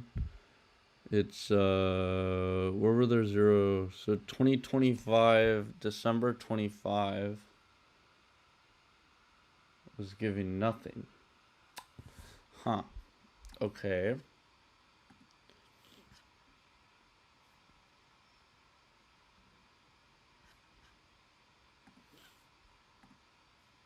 So why is that?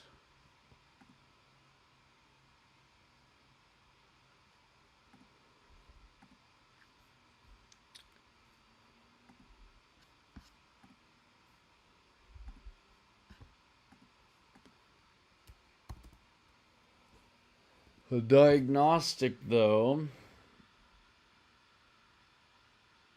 I mean, there's no point running it on Universe 8. Not enough data. So let's go look, get out of here. Let's get out of there. Go to Explorers. Python 3. And let's go look at Universe 7. Make sure it's good. Import pandas as PD. df is equal to pd.read feather. And we want to read // data / universes / 8.feather. Then we'll get an idea for what's missing. Now let's do df where df. Let's do two conditions. So first condition and second condition. So the first condition is df.date is greater than 2019-08-01, and its df.date is less than 2019-11-01 dot account symbol dot unique. So 1766. So one of these months it's working. So let's start in September of 2019. Yeah, so now we have only one. So let's say, instead of 8, let's read 7. Is 7 having the same problem? df2.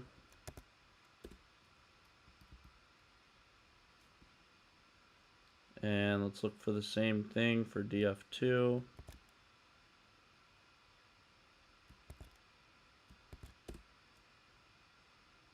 $1900, so that's not the case.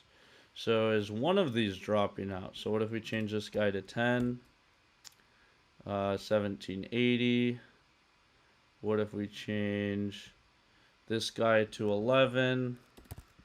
And we change this guy to 10. What do we get? 1806. Yeah, so we're good for Universe 7. So the problem is there's somewhere in min history days. No, I'm not using that filtering code. Look at the universe class and the filters I'm using. I think the problem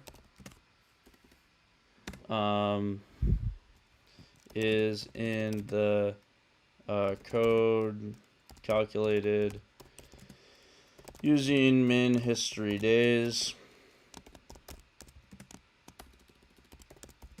When I leave this as none for my none capital N for my universe, it works fine, but I am having the issue when min history days is specified as 250.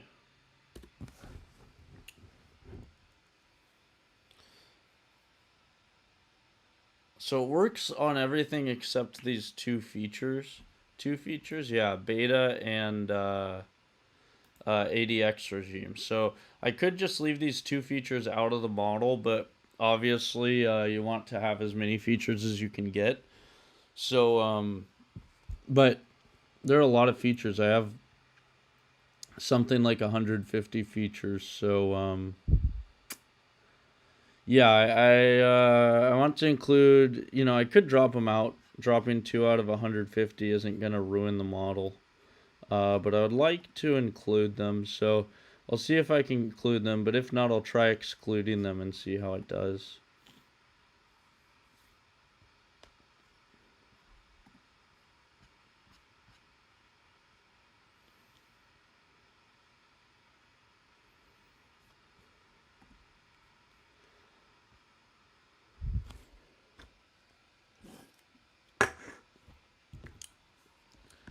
I need a new song to listen to get going.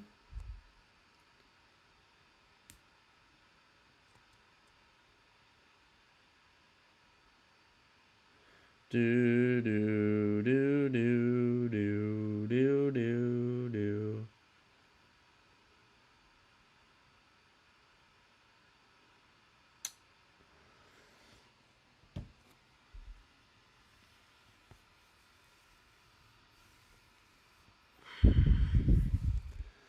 See if it gave me that list.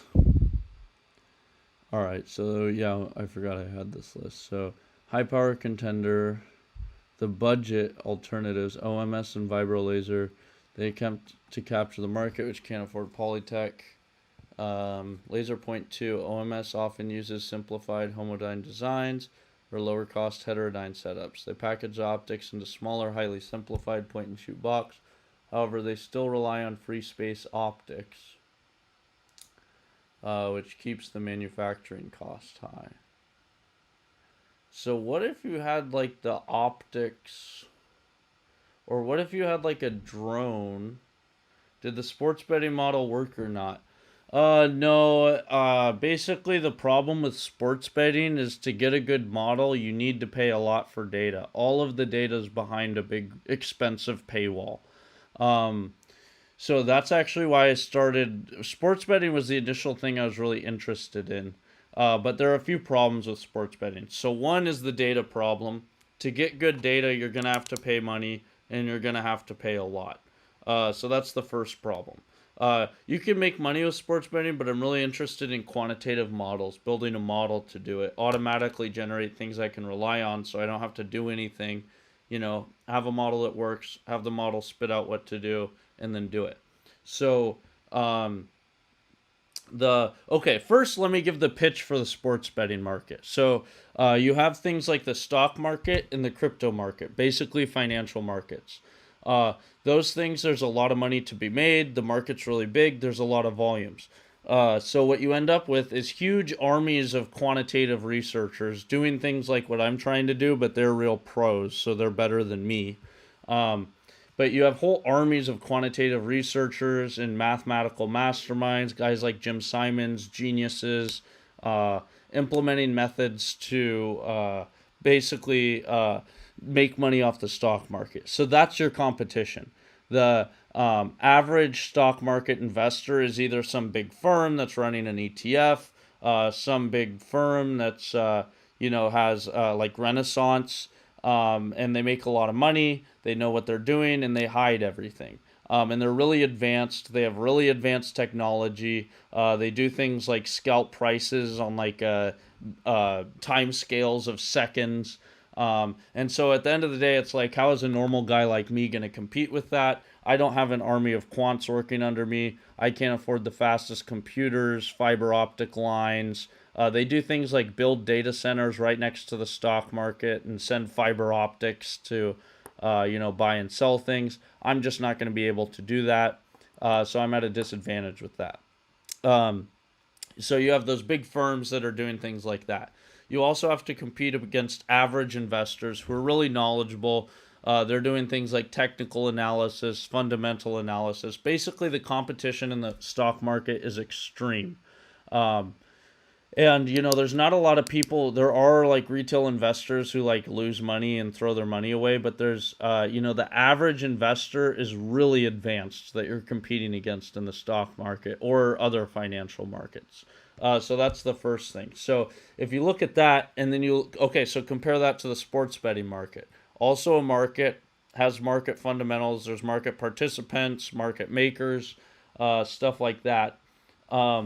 And so the average, compared to the stock market, which is driven by like quantitative stuff and highly advanced stuff, you have the sports betting market, where the average investor, rather than being highly advanced, highly skilled, I really think the average investor in the sports betting market, the average market participant, is like just some sports fan going, let me bet on this, let me bet on that. So I think there's much more of an edge to be had in the sports betting markets.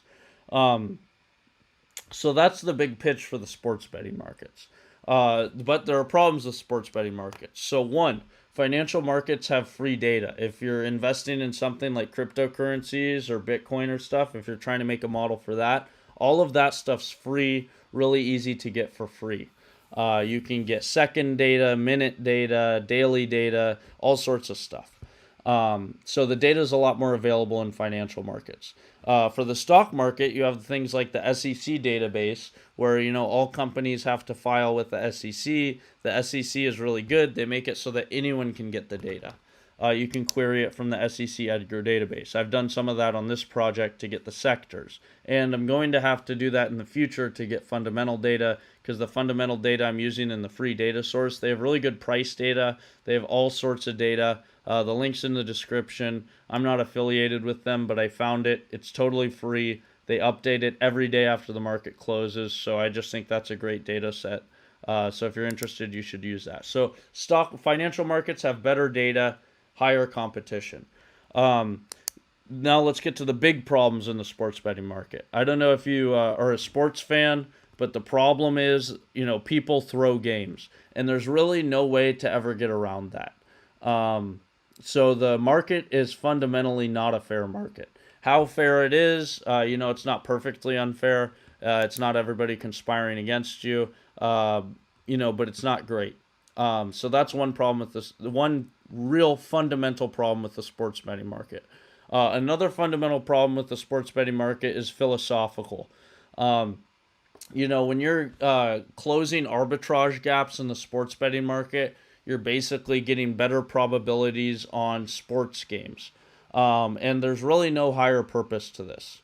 When you're closing arbitrage in the stock market, you're bringing the value of companies closer to their real value. And there is great utility in that. Basically, bad companies that aren't producing things that are good should be punished, and good companies that are producing things that are good should be rewarded. So the arbitrages should be closed on that. And if you can, the closer you're getting to the true value of a company in the market, which happens the more people that are arbitraging stuff, the better. And that is a higher purpose. There is a higher purpose in that. So that's another fundamental difference where the financial markets beat out the sports betting markets. And then the other big problem with sports betting is at least in the United States, is so it became legal in 2018. That's when it became really exciting. Sports betting went from illegal. You had to use offshore sites, do all sorts of weird stuff. And really it, I didn't want to do it then because you had to live in fear of the IRS finding you. That's no way to live. Or you could move to another country. That stops people from participating. Once it became legal in 2018, everybody wanted to participate. But last year, I think it was in May, the Big Beautiful Bill passed. And what the Big Beautiful Bill said was that if you're making money off of sports betting, you can't write off all of your losses. You can only write off 90% of your losses. So before that, all you had to do was have a 54.5, I think, percent edge to be able to make money reliably on the sports betting market. So there's a lot of volatility. You're not always going to be right, but if you can just be right 54.5% of the time, you're making money, you're golden. Now with that new law where you can only write off 90% of your losses, you go from needing to make 54.5%, having a 54.5% edge, which is a little bit more than a coin flip, to suddenly you need a 64.5% edge just to make money. So that's a huge edge you need. So those are the problems. One, you need a ridiculously high edge because of the legislation that was passed last year. That turns me off. That's not the case in the stock market. Stock market, you can write off all of your losses. Number two, there's no higher purpose in sports betting markets. There is higher purpose in arbitraging or in closing arbitrage gaps in stock markets. Number three, the stock market is fundamentally more fair than the sports betting market. So, those are three things for the stock market. Also, there's a lot of free data available. So that's another thing going for the financial markets. sports betting markets are losing on all of those. It's worse than the stock market on all four of those axes. The one thing it has is the average market participant isn't it basically isn't as informed, so there's more edge to be had. So, all those things together, that's why I pivoted to working on the stock market. Uh, you know, the basically I originally on that one assessment, there's more edge to be had in the sports betting markets. That's what drove me to them.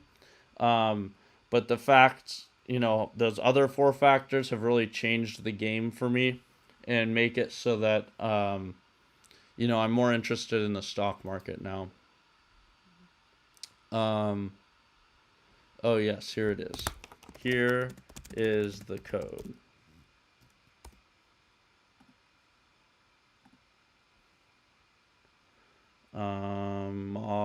Scripts. Clean analysis. Upload.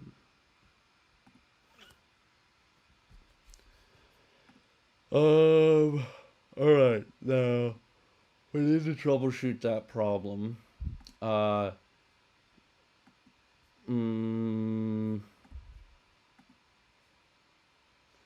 so we're dropping out almost all of the ADX regime 200 day, and beta 200 day, about half of it's getting dropped out. So that's causing the walk forward analysis to fail.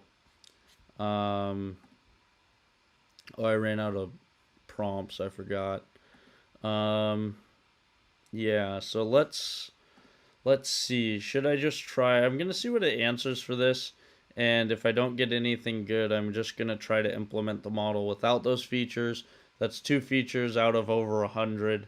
So that shouldn't degrade performance too much. And I'll be able to actually do the walk forward analysis.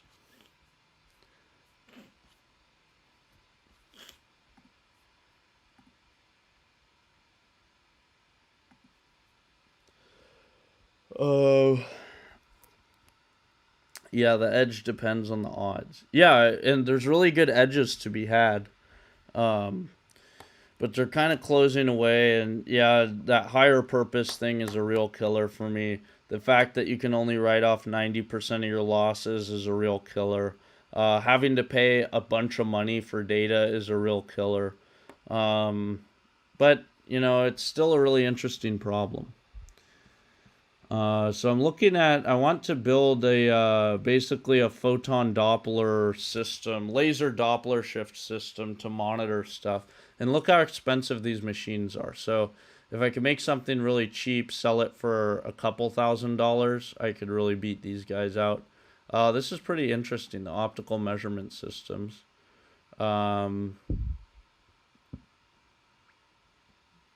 They use a multi-channel fiber optic approach. I like that. They have one expensive central processing box and use fiber cables to run passive measurement heads. This is the closest architectural design. Yeah, that's exactly what I was thinking of. The acoustic disruptor. This is an incredible company to study as they completely rethought how to measure sound and vibration with light. How they're designed. They do not bounce a laser off of a vibrating target. Instead, they build a membrane-free microphone. They use a tiny, rigid Fabry-Perot etalon, 2 mirrors facing each other. As sound waves pass through the air between the mirrors, the density of the air changes. This changes the refractive index of the air, which changes the speed of light bouncing between the mirrors. It measures pure acoustic pressure via optical interference.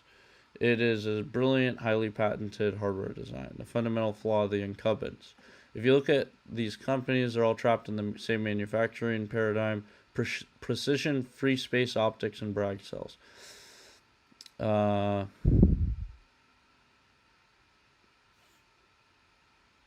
If the device is dropped on a factory floor, it breaks or goes out of alignment.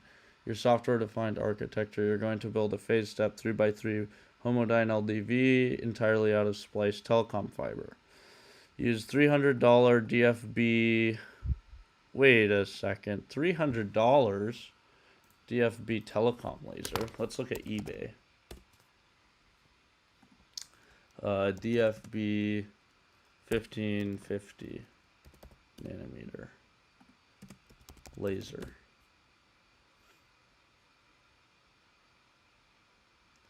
Laser pump diode, source diode laser, 130 watts to 1000 watts. That's a lot.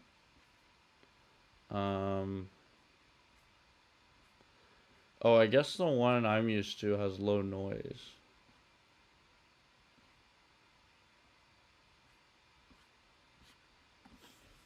DFB 1550 nanometer laser.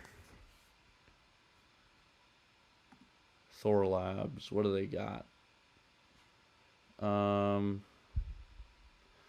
Okay, low noise. That's what we want, but I don't think that's gonna work. O band and C plus L band tunable lasers. C band and L band tunable lasers. What's a C band? Oh, just different wavelengths. So how much are these? 27,000. Holy shit. I mean, Thor Labs is expensive, but still, 35,000. Low noise, DBR turnkey, gain chips.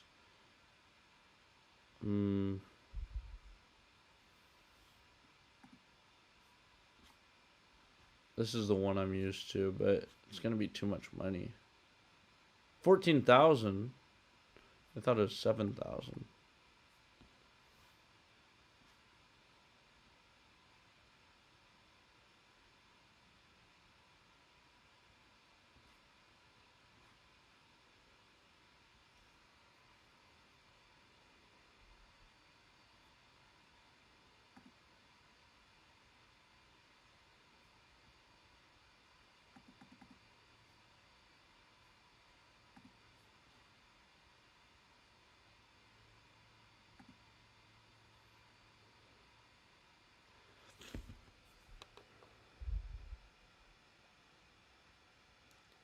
These are all pretty expensive.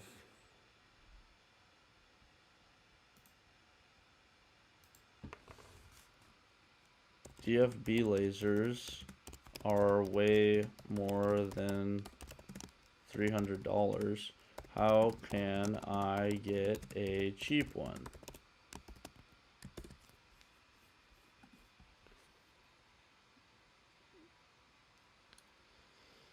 None of them. White Groiper.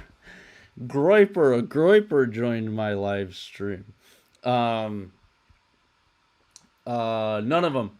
I'm just using free data. The link's in the description, but it's a really good free data source. Right now, it's only working on price data. I don't have any fundamental data.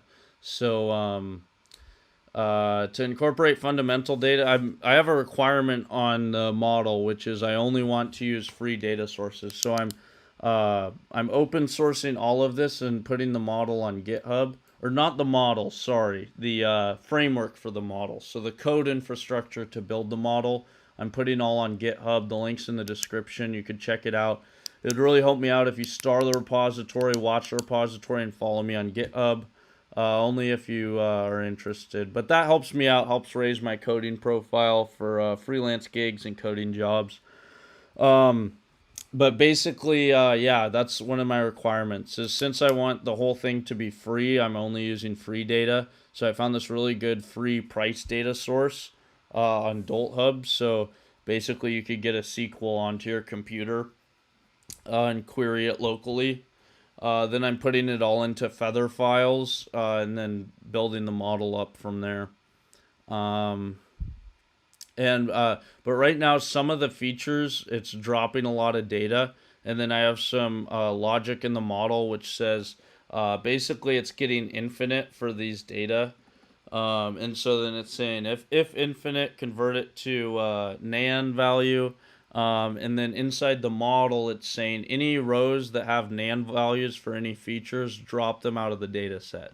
And so then when I'm doing this walk forward analysis here, it's ending after 2019 because I'm getting NaNs after 2020.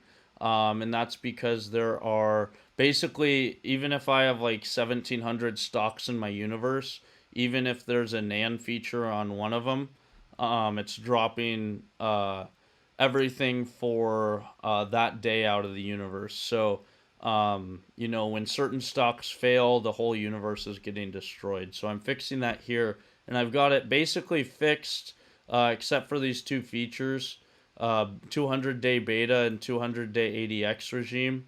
If I'm not able to fix that soon, I'm going to try just dropping those out of the model and seeing how it works. So, wait, what's going on here?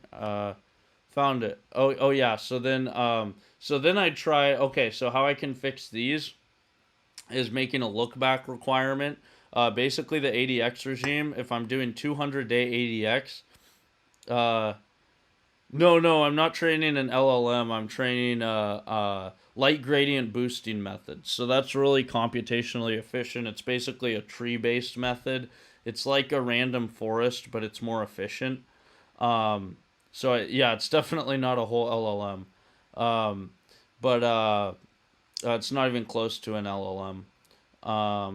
But it's a yeah, light gradient boosting method. So it's but yeah, I'm training that. You know, that's small and efficient enough so that I could train it locally. Um, so yeah, so then I'm trying to impose this requirement. So ADX regime requires 400 days of. If I'm doing 200-day ADX regime, then it's requiring 400 days to look back. So I need to impose this look back requirement on the data. Say, you know, only include things that include data going back 250 days, 1 year. So but then when I do that in the universe, it's failing. So this supposedly is the reason. So let's see if this makes sense. Start date is target date minus 1 year. The mask is date. Mask where date is greater than or equal to start date and date is less than the target date.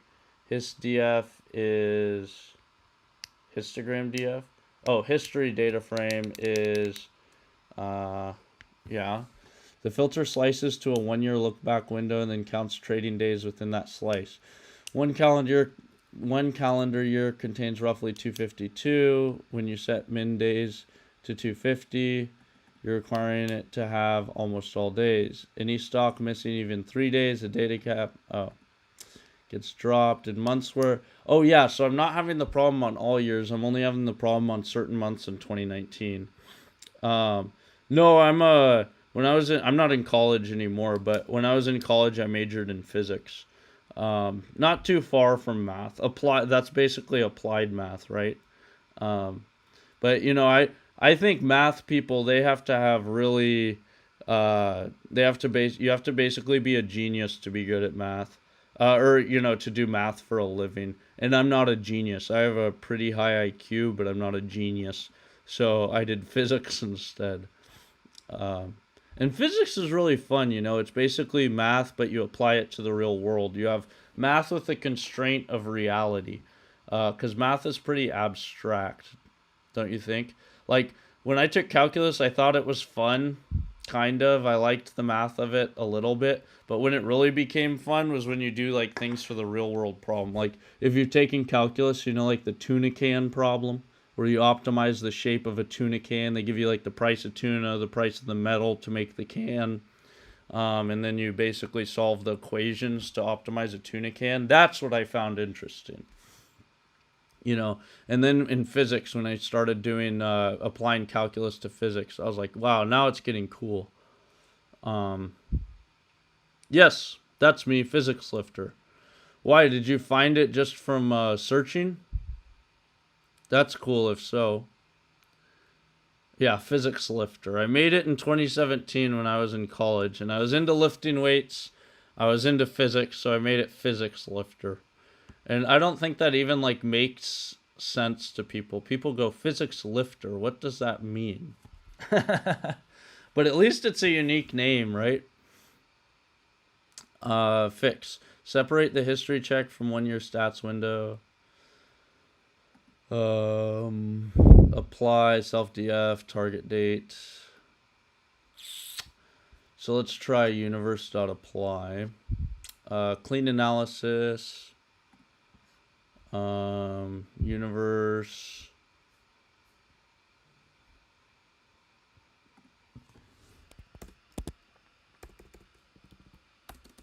Okay, then I'm gonna comment this guy out because I want to keep it. Hey, thanks, White Groiper. That helps me out a lot. I appreciate it. Yeah, when I say, the problem's always whoa. Oh, I need to indent all of this. The problem is I apply for coding jobs and they say, oh, do you have a GitHub? I say yeah, and they say, oh, you have a bunch of crap that nobody's ever used. So this is really helping me if getting stars, getting people watching it, people forking the repository, people following me on GitHub. It raises my what's that called? Reliability? What the hell is the word? I don't know. It makes me reputability. It helps me seem more reputable when I'm trying to get jobs. All right, so now we've put that guy in. Let's say here, prior to fix on 4/4/2026.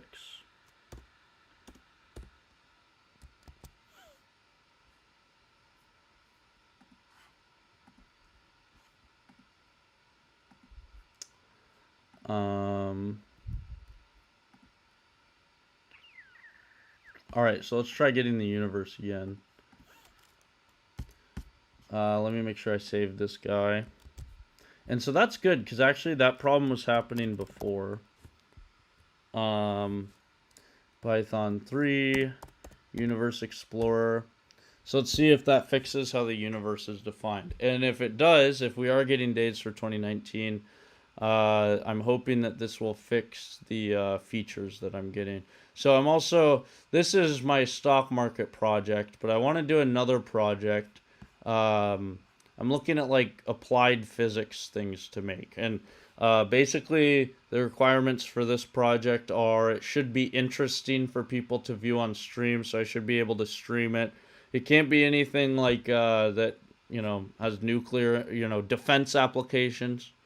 Because I don't want the feds coming and knocking on my door. But it should be something, interesting to watch and applied physics and something that I could turn into a startup if the company is successful.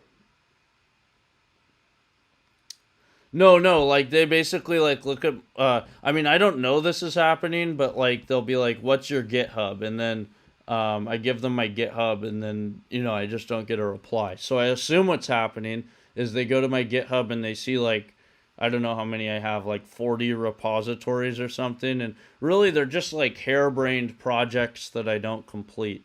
And so that's what I'm kind of trying to use live streaming for, is because live streaming helps me work on it every day. I like live streaming a lot because I found that like when I work on a project by myself, I get distracted. I surf the internet, ideas pop into my head. I look at other ideas. I don't finish projects. And I found that if I go to Starbucks or like a coffee shop and work on stuff there, I feel like an idiot if I get off task. And then live streaming is like an even higher level of that. Of anyone could watch my computer at any moment in time over like several hours while I work. Then I'll really feel like an idiot if I'm just like, surfing the web, or I'm like watching YouTube or playing games on the internet. I'll be like, wow, So it helps me work. And yeah, so now I've been working on it since the end of December, so over 3 months. So, and it's doing pretty well. So yeah. Anyway, if companies that I'm applying to, or like freelance gigs I'm trying to get, if they go to my repository and they see something that has like a lot of stars and a lot of forks, and they see I have a lot of followers, they'll go, oh, this guy's legit. He can, it's a proof of concept. This guy doesn't just like, bumble about and do bullshit. Oh, the activity graph. Yes, yeah. Anyway, I'm not sure. That's kind of my hypothesis.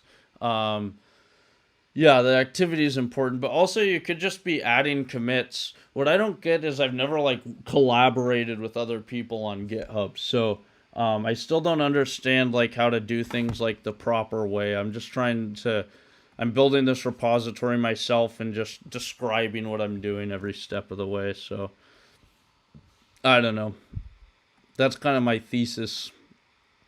Um, okay, now this guy should be done. Let's see for 2019. 2025. Oh, still returning 0 stocks. I'm still getting 0 stocks for November 2025. What is the issue? All right, so this guy's going on Universe 7, right? Universe 7. Diagnostic 3 from today. Diagnose. Bad features. So Universe DF. Yeah, so it's using Universe 7. So let's go to the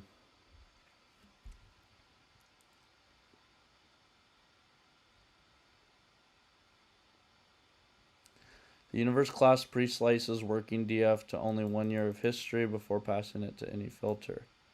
So in my fix, when it does full history, it's already the 1 year slice. Get universe for month, look back days.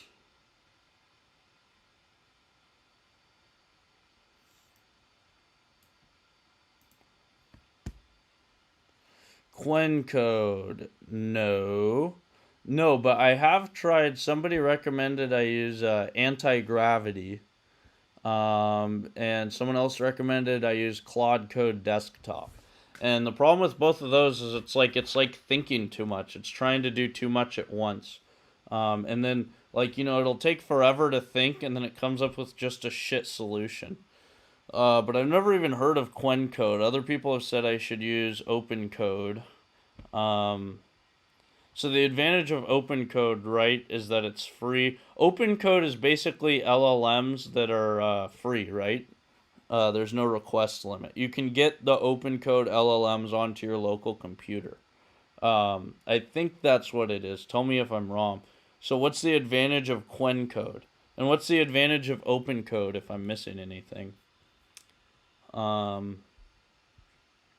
Okay, so what did so get universe for month. So similarly, let's find, it's in here, get universe for month.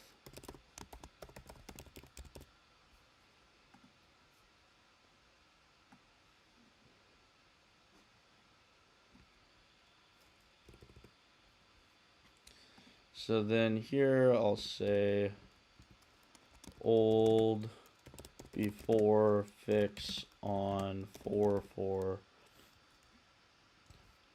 Ew, Moonlight's using Open Code. So what do you like about it? That it's free?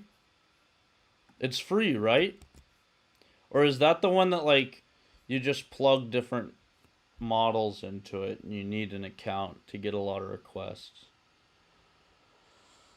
And revert advanced still fat stats filter. Oh, okay. So I'll take out that change. Advanced stats filter.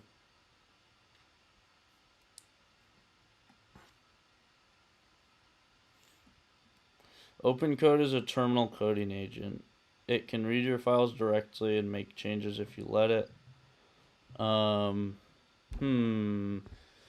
But then basically I live in fear of it's gonna make some changes I don't want it to make, and then I'll get lost. Do you have any way to prevent that? Like how do you avoid that?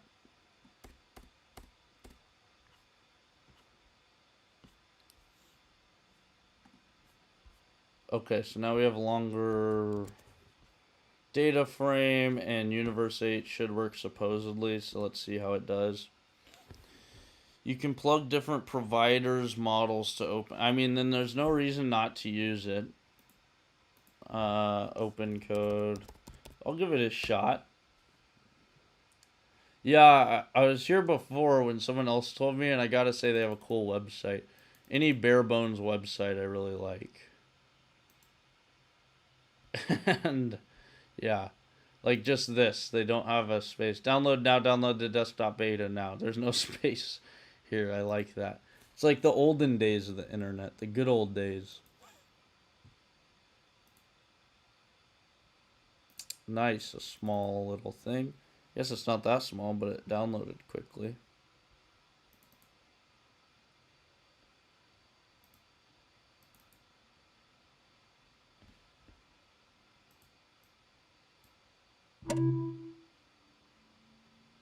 Why did that not work?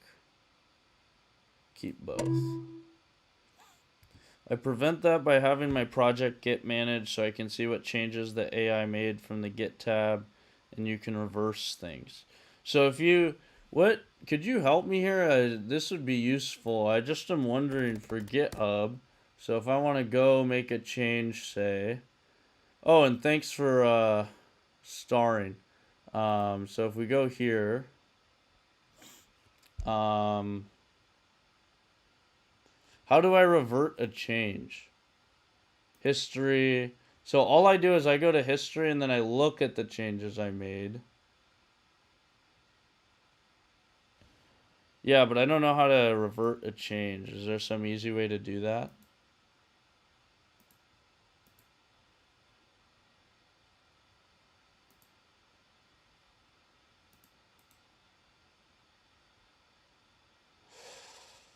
Hmm.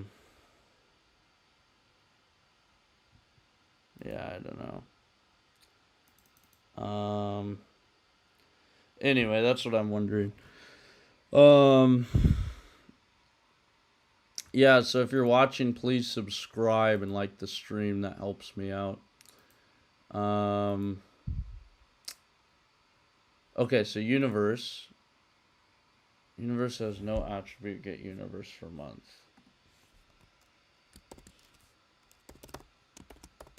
Oh, in IDE in here? Oh, I didn't paste the new one in.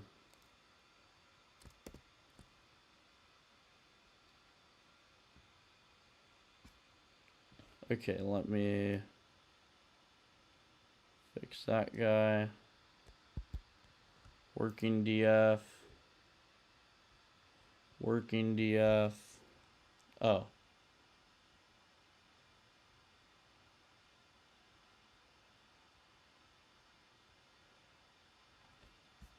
And then I put the rest of the code in.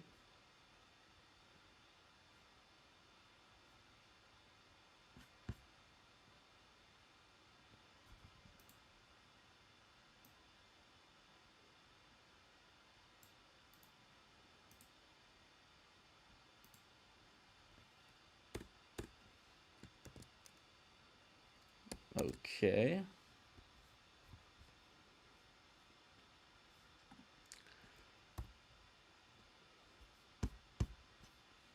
Just make sure it's saved. And let's run it. Okay, so here there's a git. Oh, this?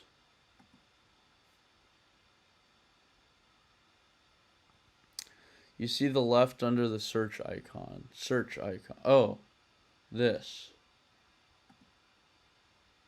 Oh. So you just go do things from the command line using open code, and then you just go in here and you can, oh, revert. Is this revert? Oh, discard changes.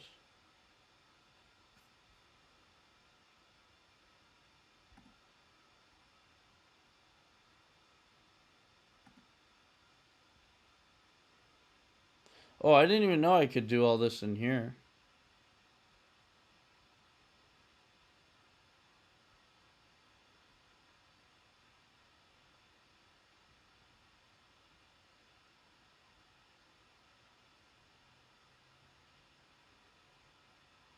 Well, basically, I guess there's some way in here to revert it. Source control, basically the same as the GitHub desktop app. Wow, and so that works? You like let it change things from the command line and then you just how does open code work from the command line? Let me see. Let's open code.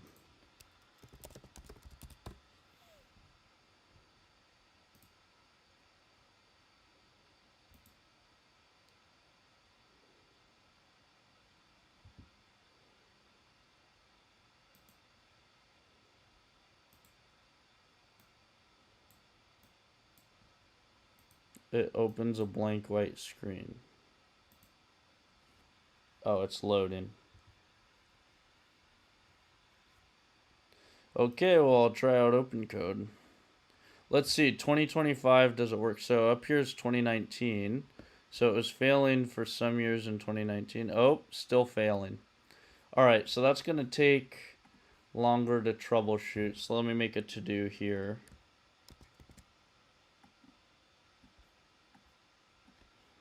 Most features work for the remaining features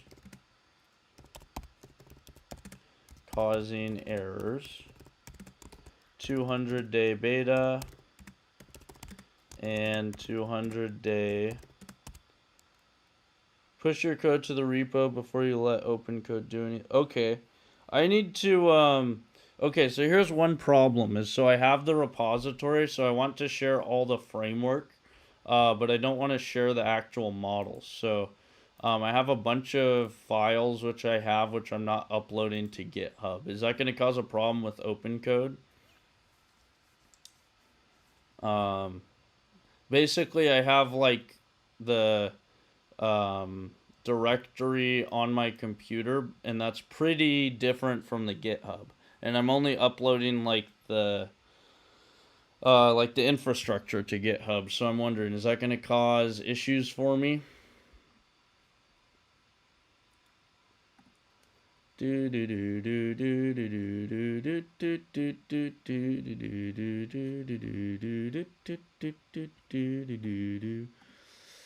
do do do do do. All right, so this is causing issues. Yeah, so most features work.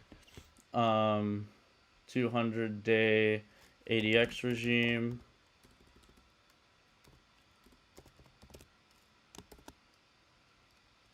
I can try leaving out for now. Make a backup of those somewhere else. What exactly does that mean? A backup of... Well, you're saying a backup of the stuff that I don't want to include, but then it will be out of sync, right? I'll make changes. It's like I have to make changes to the repository and then somehow get them as changes in my other directory. Isn't that going to be like a big pain in the ass? Maybe there's some way to do it efficiently. Help me! I'm not a great coder. I'm a hacker guy, hacker coder. You know, I throw stuff together. I don't have any formal training, no formal experience. I can try leaving out for now. Okay, then that gives us a to-do. Fix.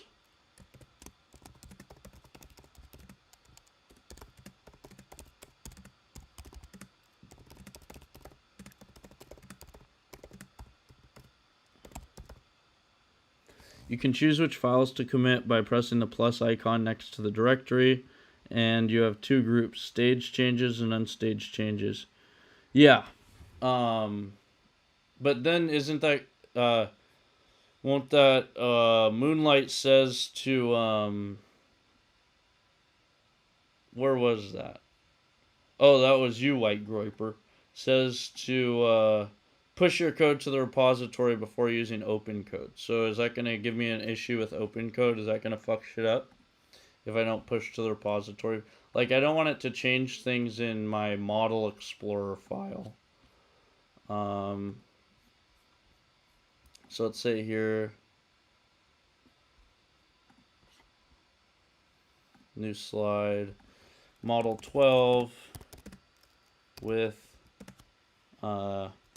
feature fix, and 200-day ADX regime, and beta drop. So what if I just drop those features from the walk forward and run the walk forward?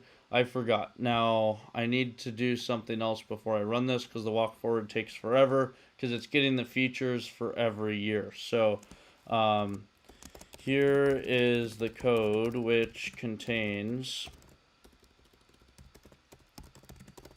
the function for performing a walk forward analysis. The problem with this is that it's only key weighted. Yeah, so that's kind of why I'm afraid of command line tools. It's gonna change things. That's like my problem. So okay, I could add everything to GitHub, but I don't want to add the actual models I have because that'll give away my edge. Whenever I have one. But I also want to see what's been changed. If I'm letting the AI change my files, I want to know, what the hell's happening. I need to find some way I can do it. I can basically take it outside of the model somehow, but I need to think of how to do that. Here's the code which contains the function performing a walk forward analysis. The problem with this is that it gets the feature, uses the feature engine,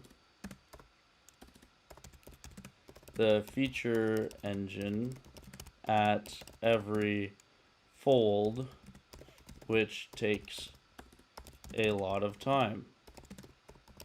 The feature engine calculation is my bottleneck. Oh, yeah, of course, duh. Which takes, yeah, good point. Thanks, White Groiper. Is my bottleneck, which takes the most time. Rewrite the walk forward to change it so the model only calculates features for the first fold, then each subsequent fold uses the same model with a different data split. This will give me a considerable speed up.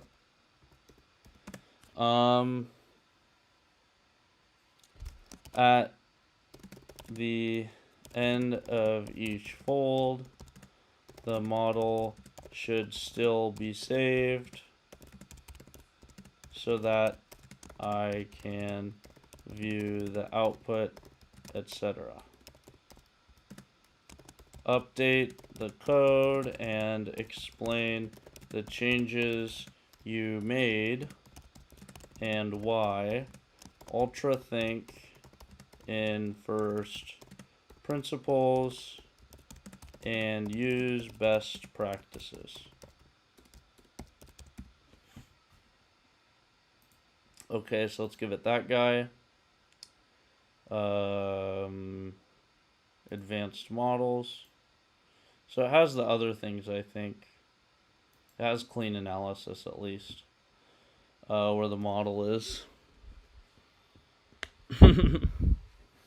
Oh yeah, I have git ignore already, and actually I forgot I'm already adding that, but I keep adding crap, and then I mean, look, my git ignore is huge. Explorers, scripts, tests. Look at all this stuff I'm already ignoring. But that's fine. You could ignore as much as you want, right? This isn't a big file. It's easy to keep adding stuff. Okay, now let's try.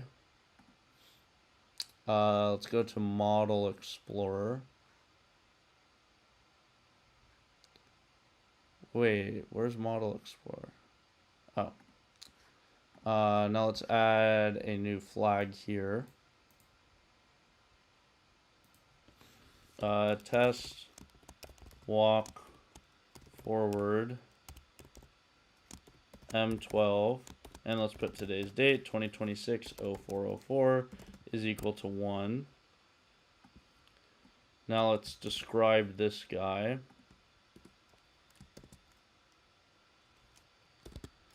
Does walk forward for model 12 excludes 200-day beta and 200-day ADX regime, which cause the walk forward to fail. I guess I should test it here first. So we don't want ADX regime.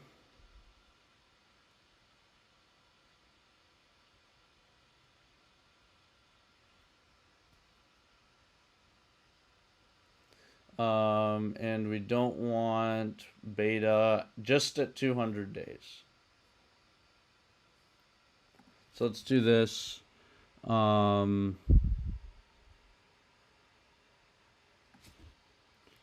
we can say TALib features. So ADX regime. Oh, that's there. So ADX regime and what? Beta? Oh, those will both be here. Beta, yeah, that's there. So if so here we'll say if window it's called. Yeah. If window is not equal to 200, do this.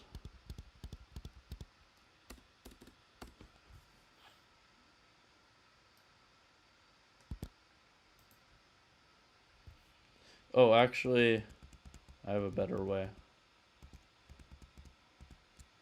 So these are custom features. Wait, beta? Wait a second. I'm not including beta. Really?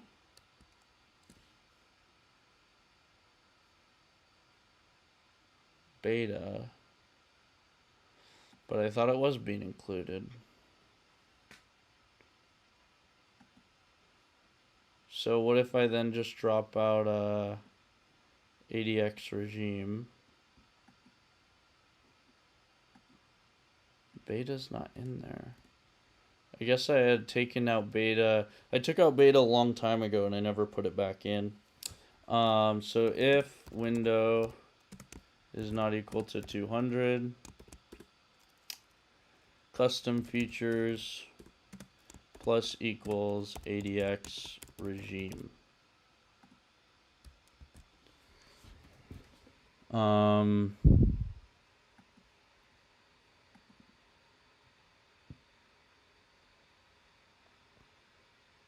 right, so now let's see, does this work? Test date split M12. That should be on, right? Take this guy off. Actually, that doesn't even do anything. And now we can do Model Explorer.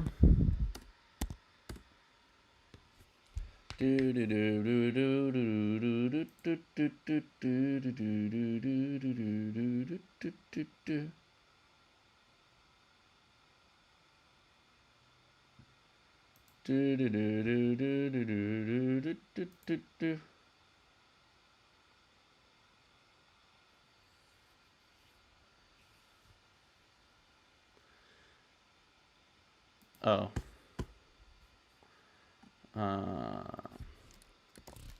So let's find that line. Plus equals ADX. So this has to be a list.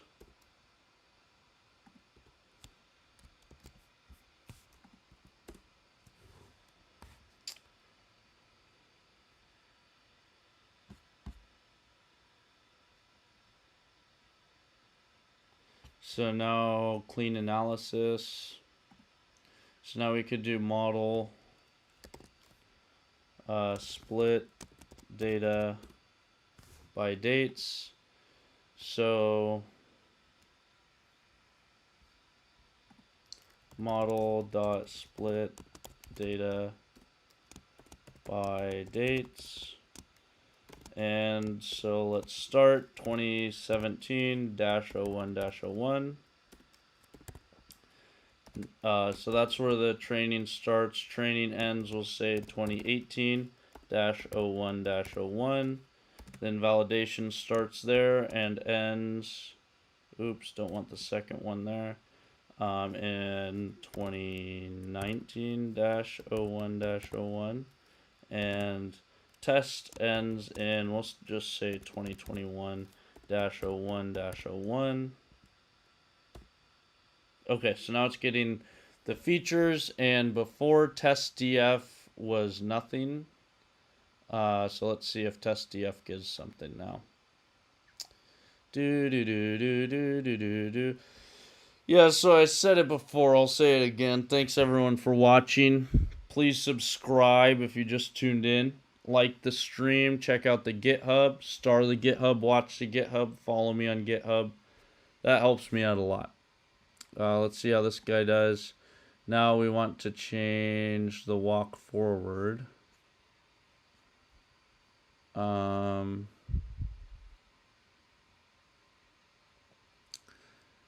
I've completed the picture, fix is straightforward, every fold, Y reuse is safe.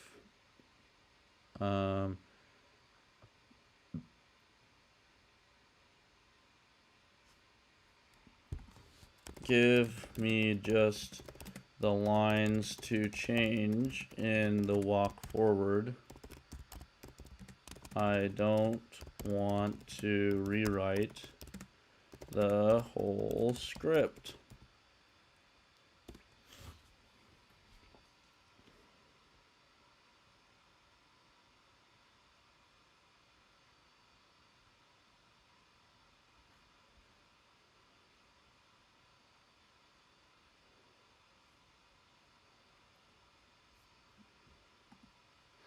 Replace lines 40 to 44. Load the pre-loop model instantiation. The df temp load and the pre-loop model instantiation.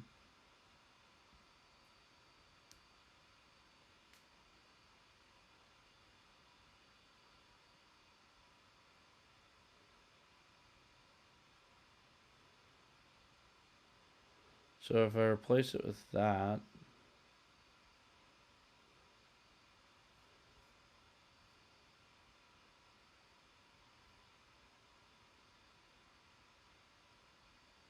I like the debugger there. Alright, so let's add this guy at the top. Advanced models. So here's the helper. Now we replace lines 40 to 44 with this.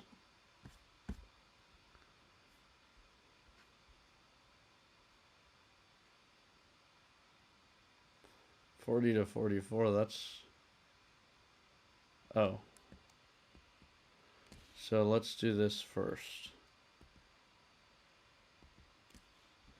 40 to 44.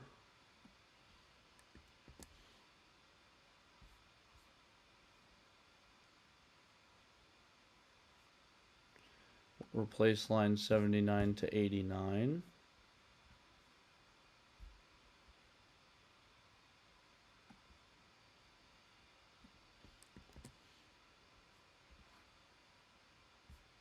And then let's add the helper function.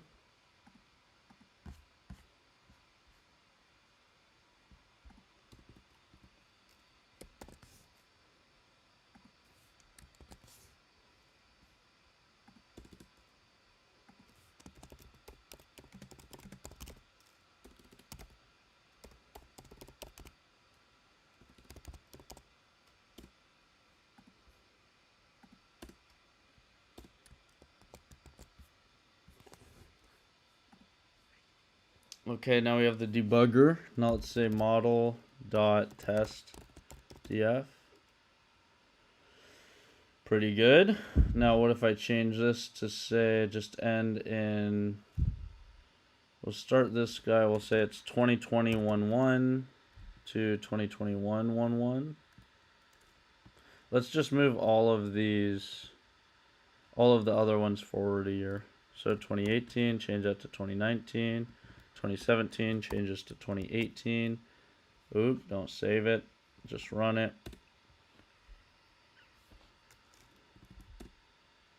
Great. So that should fix the walk forward. Oh yeah, just removing those two features should fix. Actually, I just removed one feature because beta wasn't even included. So with one feature removed, how does the walk forward do? So let's see. So let's go back here. Get the walk forward. Oh.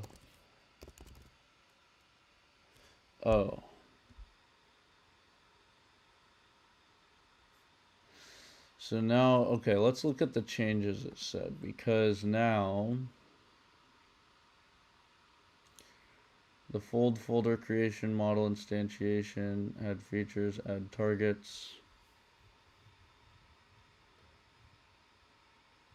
Oh, cool. Okay, so set the params tune back to false. So we're tuning the params still, but not getting the data. So let's go back to Model Explorer. Model Explorer. Go up to the top. And we can take this guy off. Go back to test walk forward. And oh, but now I need to turn that off. So if we go to test walk, oh, I guess I'll just do this. Yeah, so yeah, let's go to test walk forward, and we're gonna copy this, not all of it.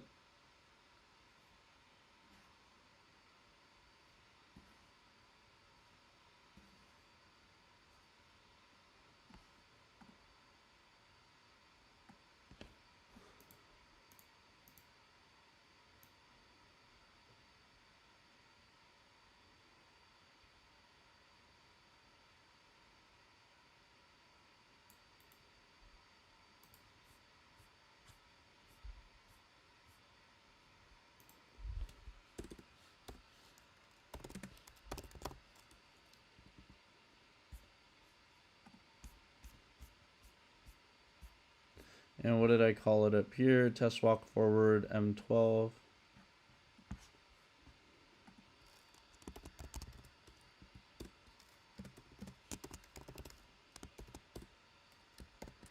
We're gonna do the same thing, except take out ADX regime and add this guy back in. Make sure beta is not included. Yep. Then here, say this. If it's not 200, add ADX regime. And now Model Explorer. I guess I should test how this works on Model 12 first. No, I could just do this. So take this off. Put this guy back on. Save. Ready? Let's see. So it's going to get all the data first. That's going to take a while.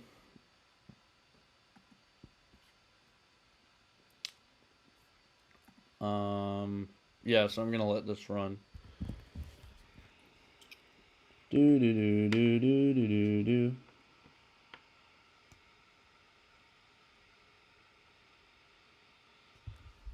Do do do do do do do do.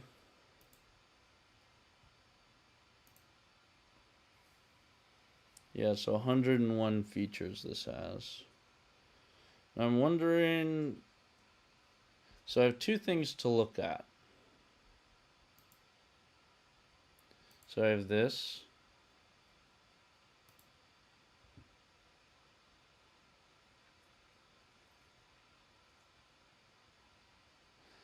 Does removing neutralization on MA crossover? No.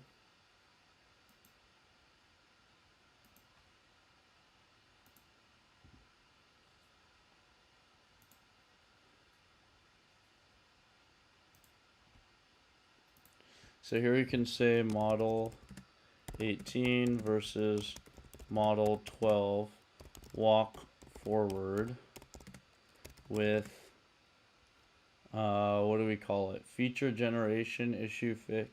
That was already fixed. I'll just say with data dropping error fixed. And let's put today. So 4/4/2026. And this same thing.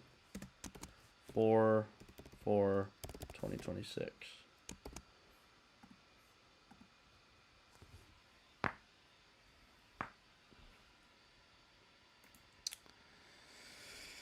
Okay. So now we need to wait for this guy to run. Still going.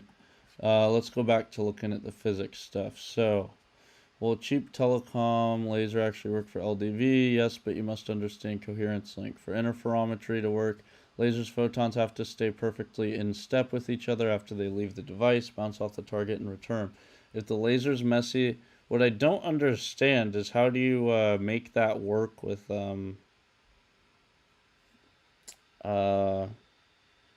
you know, you have an angled surface, lasers coming and hitting an angled surface. How do we get the return?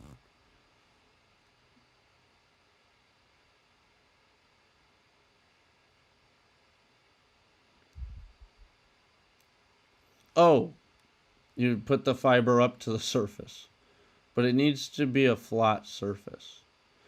Coherence length is roughly the speed of light divided by the line width. A 10 megahertz telecom laser has a coherence of about 10 to 30 meters. Yeah, okay, that's fine. Agilent 81662A.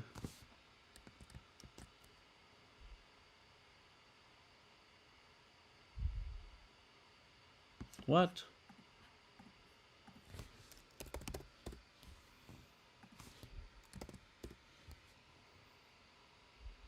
It's so much for $300.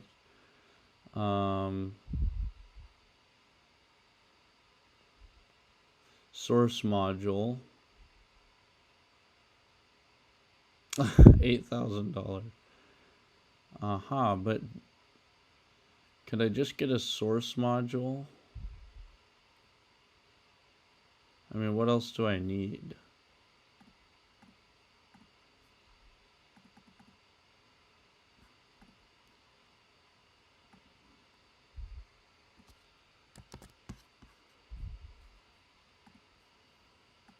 Did it get the data? Oh no.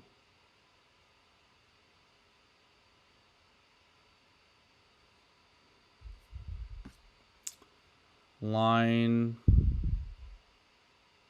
Hold up. Okay, so the first model's working, right? It's getting data.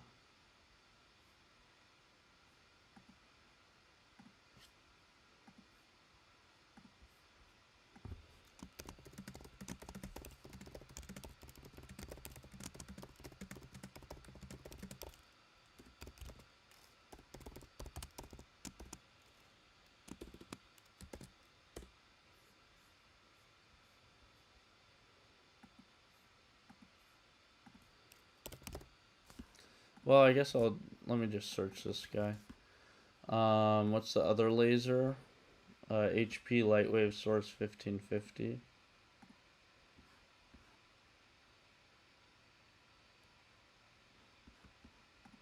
Well, not really at the push of a button. $800 isn't that bad though.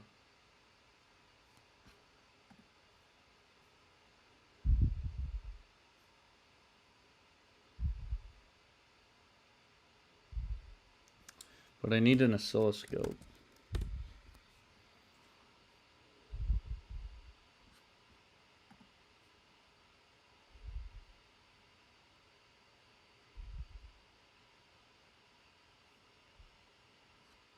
With power supply, $1,000. That thing's tiny.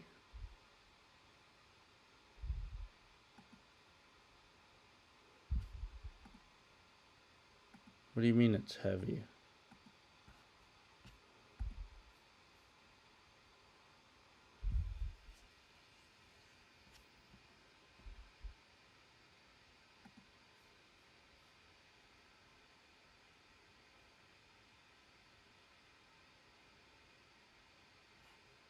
Looks pretty good.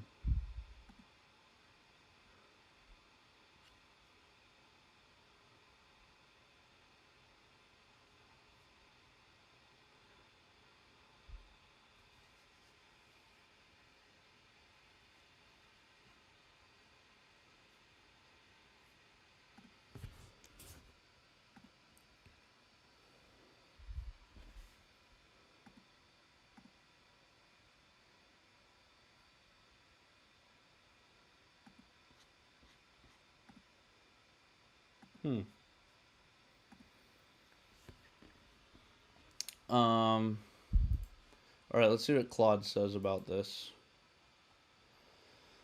Original code had a dead model instantiation before the while loop. This creates a fresh model that has features equals false. Oh, delete these lines.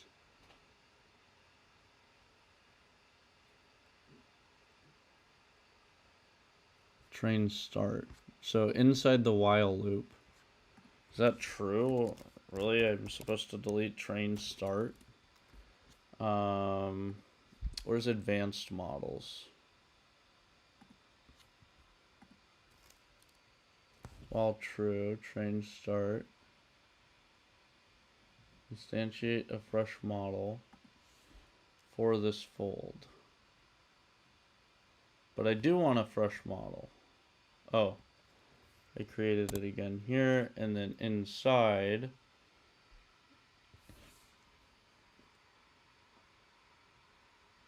where am I saying has features is false?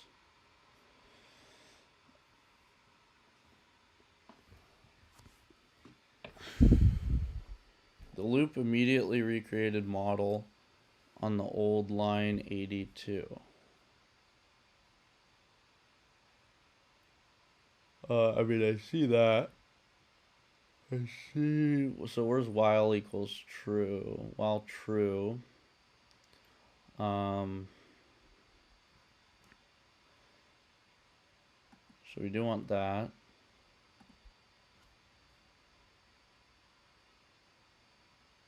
Has features equals false. Where does it make has features?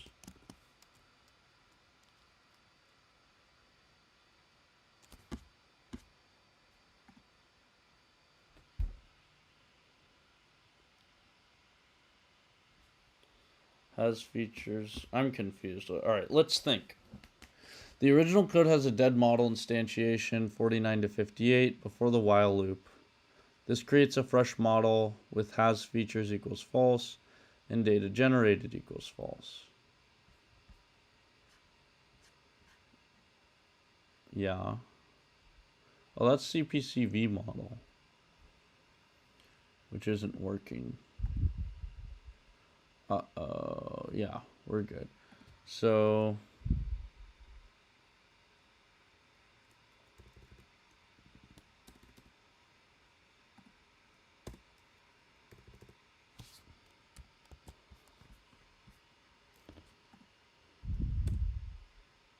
I need to make sure I saved that.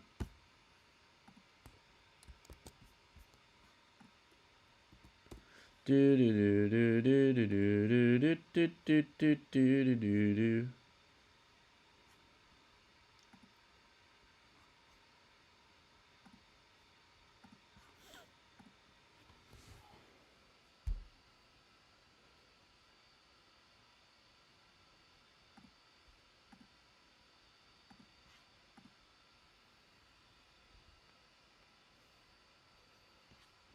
Alright, so now it's doing this. Let's go back to looking at lasers. So that's cheap. HP, let's look up this model.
What power source do I need?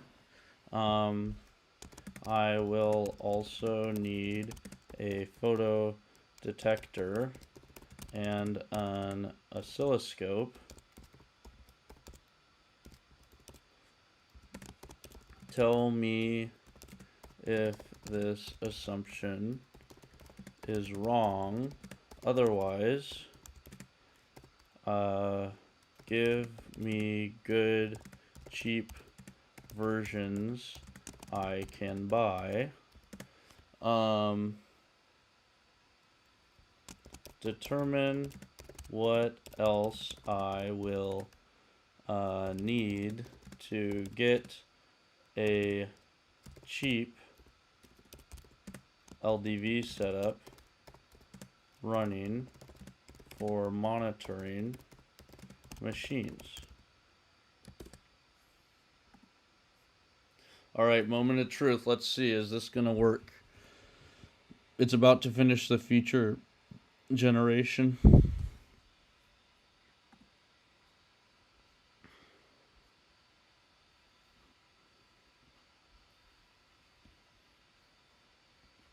Good. It's going. To read a Doppler shift, you must convert, photo detector, and sample the voltage rapidly over time. However, there's a major trap and a few critical optical plumbing components you're missing. Oh yeah, obviously I need the splitter. Laser and power source. The trap. If you search Agilent 81662A. Oh, cassettes. These are modular plugins. They do not have power cords. They must slide into a mainframe.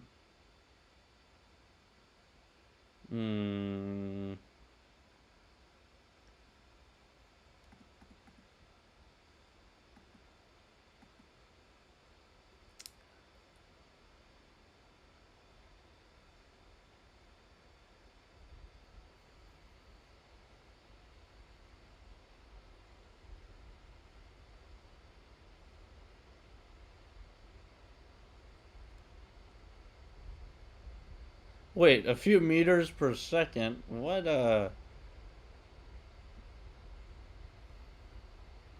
hell?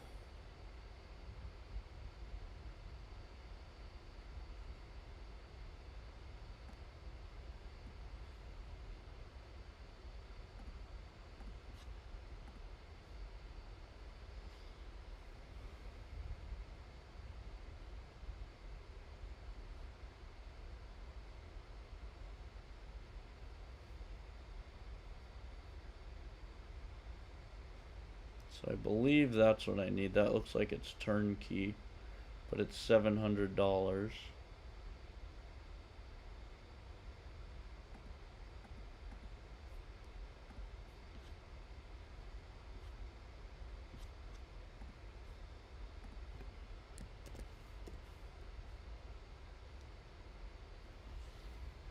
That's expensive.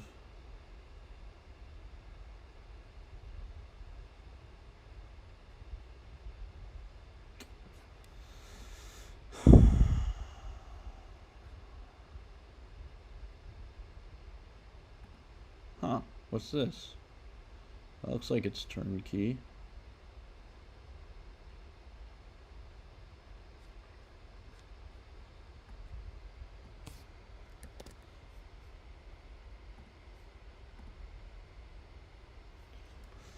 You need an oscilloscope, must have 4 channels, must have USB output.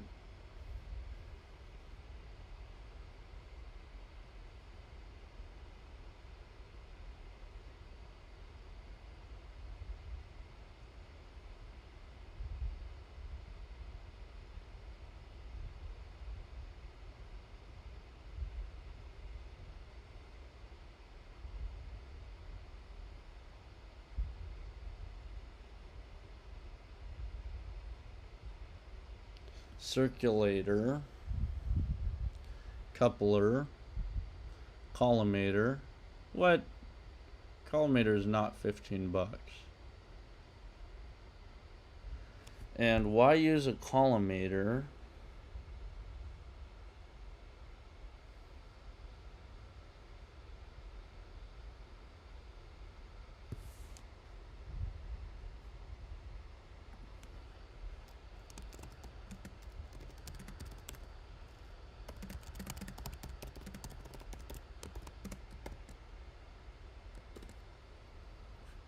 Because there's a cheap one.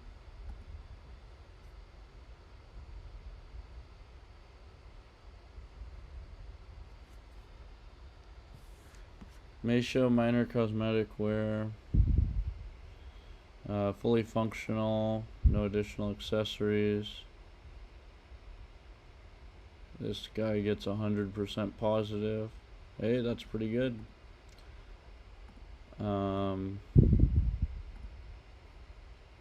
I don't give a shit. I'm not improving your model for you. Okay, this guy's going through.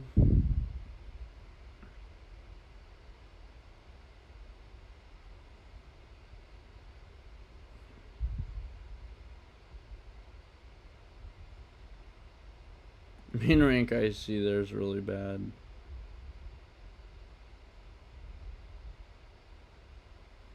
Maybe the 200-day ADX regime is really important. Ooh, all these are bad. Let's see what this iteration does. 30, so it's gonna do 40. Connector.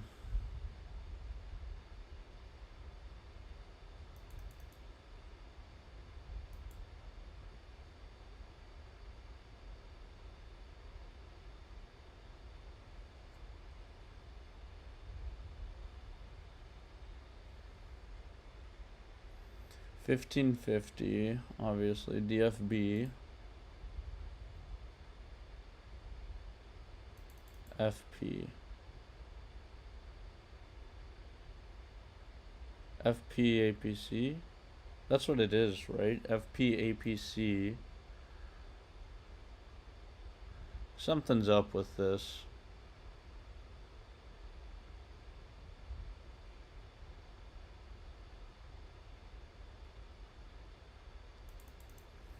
DFB 1550 nanometers.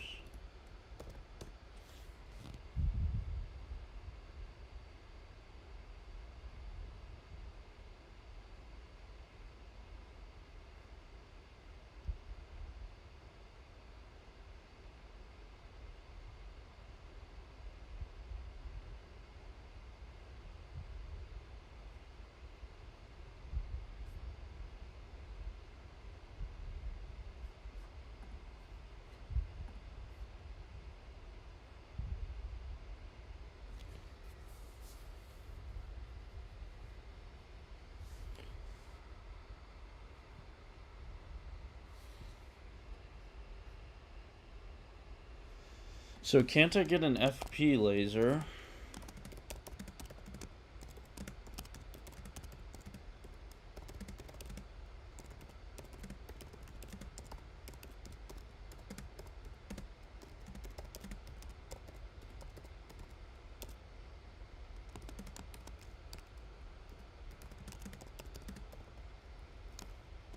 Never mind, that won't work, because what does it mean the machines move at meters per second? That sounds ridiculous.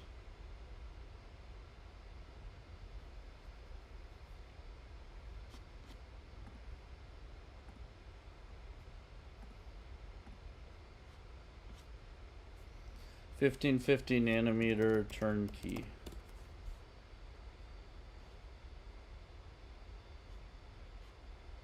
I guess they call it light source. I could look up light source.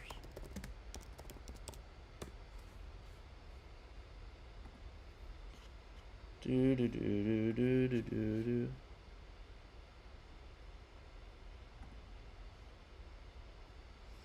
Condition. Oh, there's not even that many listings.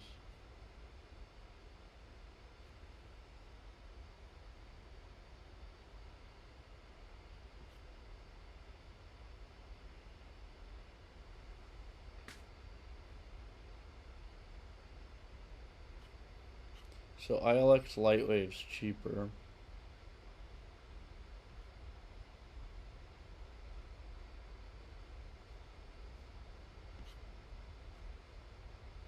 It's gonna be something weird with that.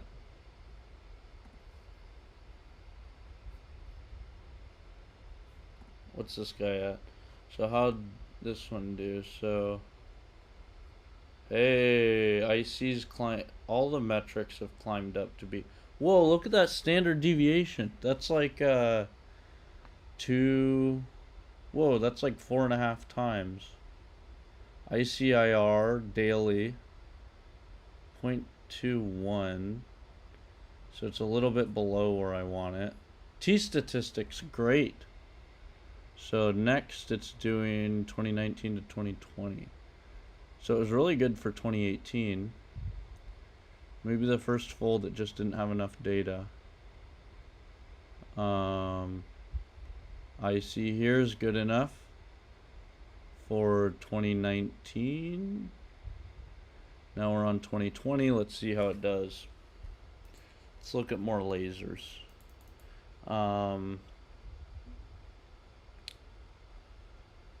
This is expensive though. Used turnkey 1550 nanometer DFB light source.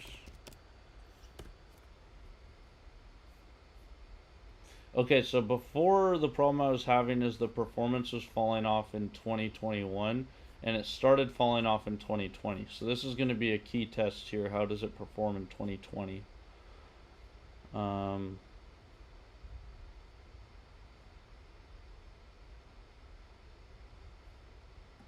Used, refurbished.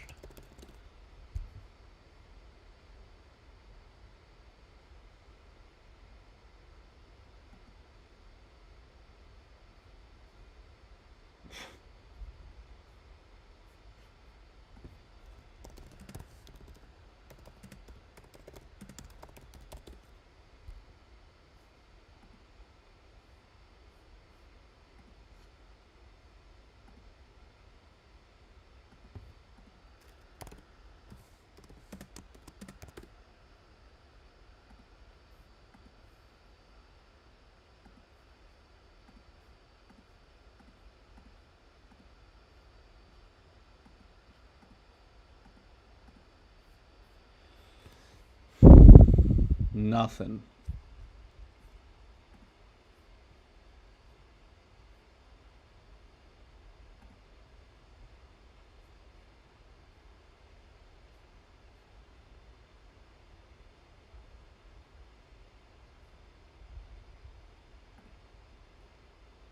DFB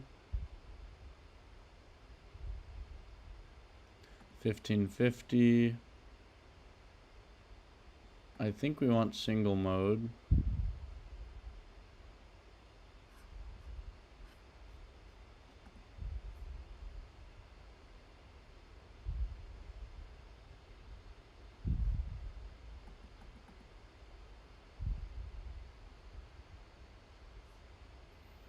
Yeah, I don't want to deal with the temperature crap.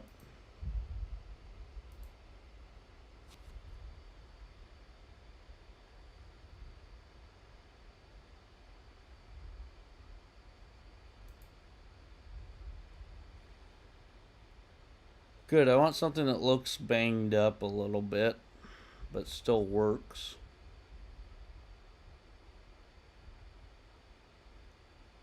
Current source. Oh.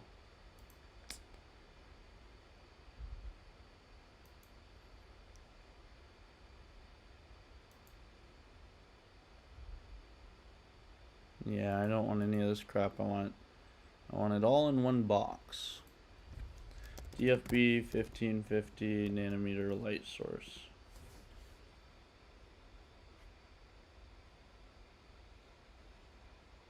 Parts only. So a good light source is going to cost like $1,000.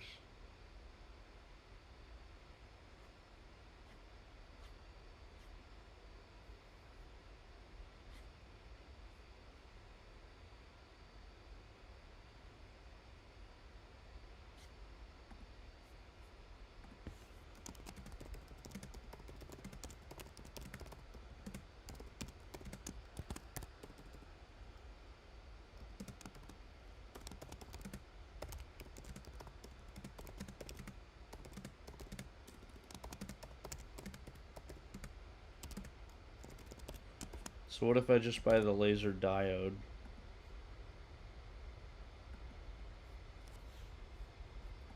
Okay, how did it perform on the last fold? So then it's going to 2021.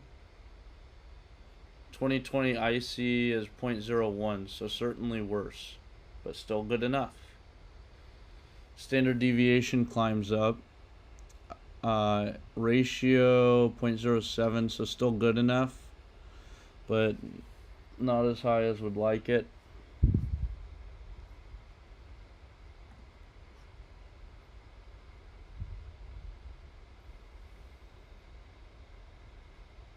If you accidentally burn out your laser diode, you only have to buy another $40 diode.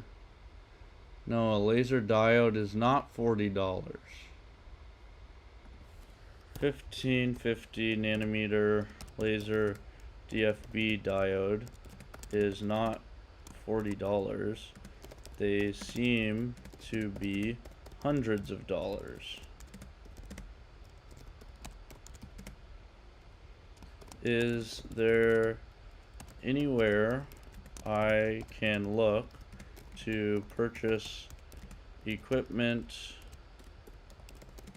from businesses or labs which are closing?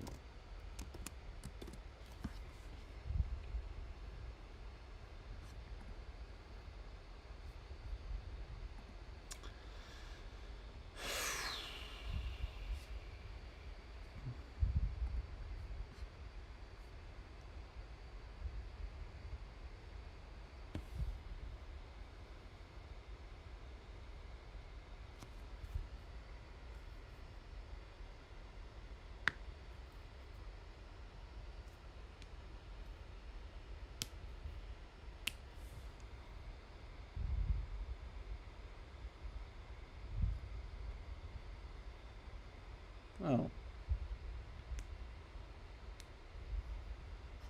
I think I already found LabX.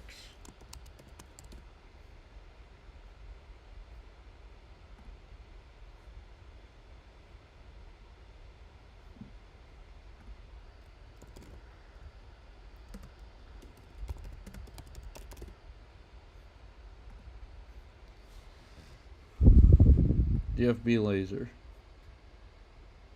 Nothing. Okay, fine. Alright.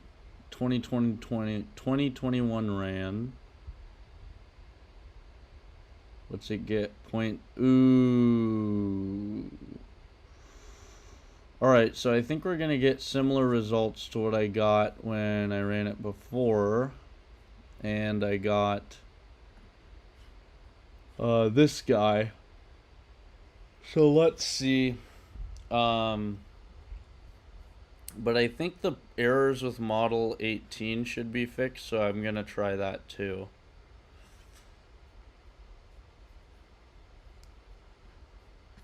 But let's see. Let's wait for this to finish running.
I guess I should look for telecom.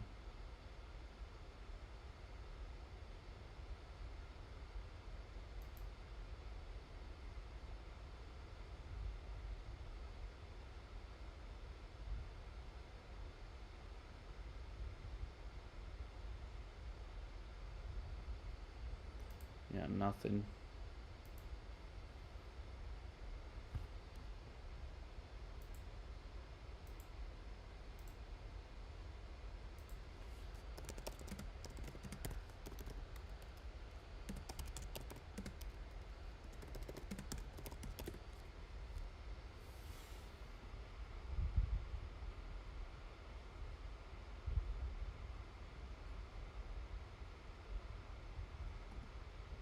$800.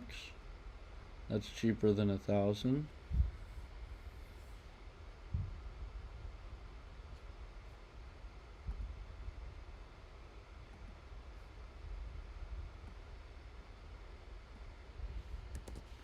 Let's look this guy up.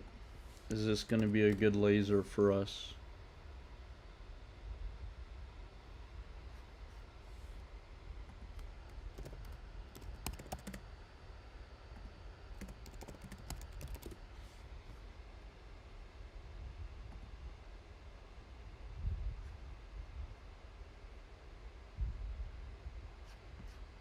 MIR. This looks small. Maybe it's cheap. Holy shit. Nope.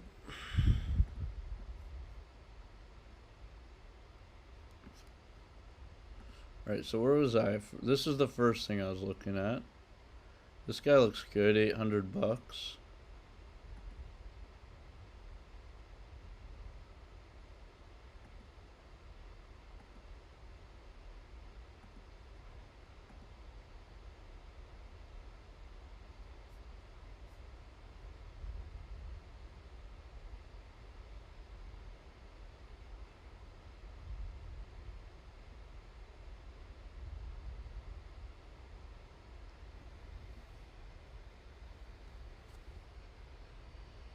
100% positive feedback. That's pretty good.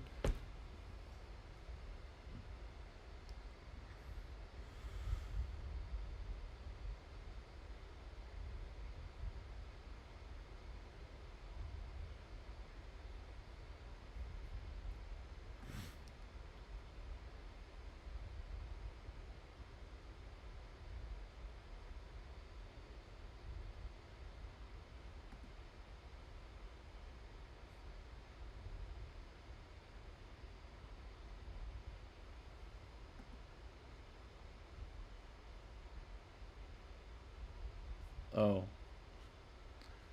Same thing, $800. So let's say that guy's $800. I still need an oscilloscope, photo detector, fiber splitter,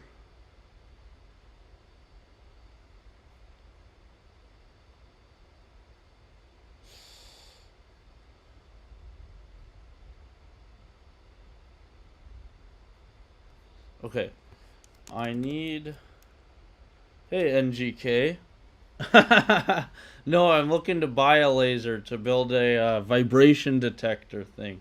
Hey, I saw your thing in the Discord, but the market wasn't open today, so there's no way to test, right? We have to wait till Monday. I need a vibration. Yeah, it is 3:30 in the morning. But it's Friday night, right? Have you guys seen that guy on Britain's Got Talent or something like that? It's Friday night. I need a vibration.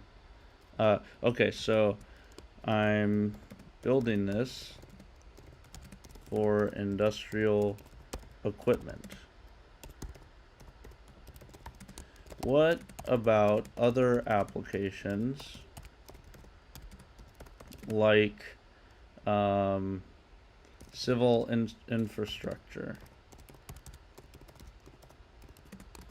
bridges, etc.?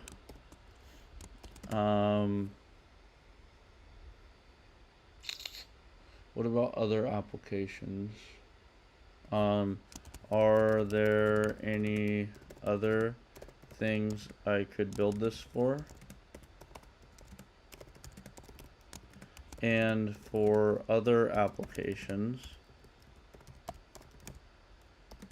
could I put the probe right up to the material, or would I need something else?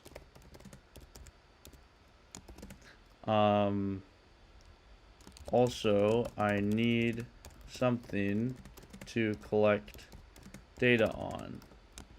Should I start by monitoring a bridge? What is the lowest cost method to begin testing?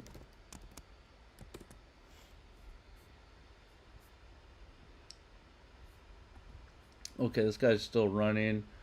So it's on the last year right now. It's about to finish. Whoa, whoa, whoa, whoa, whoa. So 2024 it did really well. What about 23? Did sufficient. 22?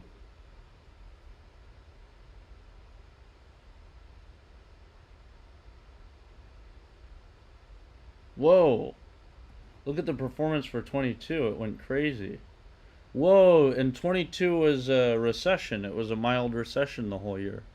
So that seems like it's a very good indicator. 21. It did really bad. 20.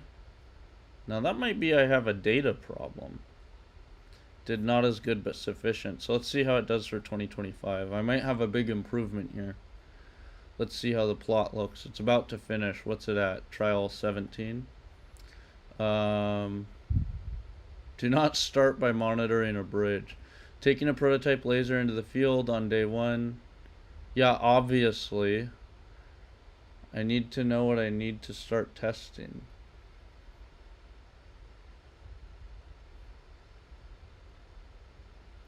Buy a cheap 3-inch audio speaker and a signal generator app. Okay, audio speaker.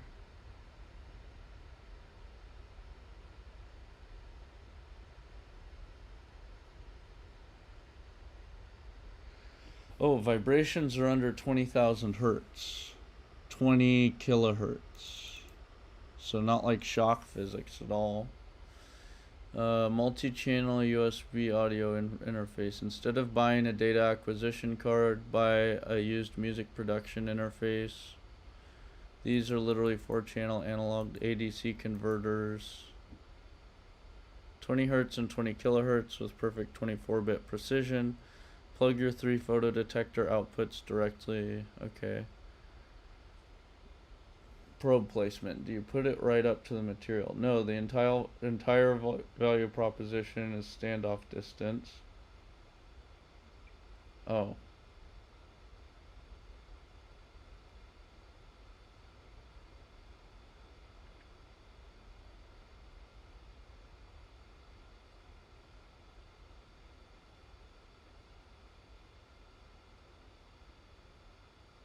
Standard practice is walk up. Oh, retroreflective tape. So civil engineering, civil infrastructure is the next test. Civil infrastructure. Non-contact. That shit's evil. Monitor people from a distance away. And also the government will probably get involved. Hey, we're done. Test set is empty. Continue. Okay. So here are the results. There are some trouble years. Oh, 2025. What happened? So it did really poorly on 2025. It did amazing on 2022. So the best year for every metric was 2022, which is pretty interesting because it looks like we're headed into a recession. 2022 was a mini recession. So I need to dig into those results. And then I'm also going to do this on model 18. But like NGK said, it's getting pretty late. So that's going to be it for tonight. Thanks for watching. Don't forget to subscribe, like the stream. That stuff helps me out a lot. If you're interested in using the code for yourself, go to the GitHub, download it, try it out. I'll be adding these changes. And then, of course, it helps me a lot if you star the GitHub, watch the GitHub, and follow me on GitHub. Also, join the Discord. We talk about interesting stuff in there. So, thanks for watching. Have a good rest of your night. Adios. Or morning.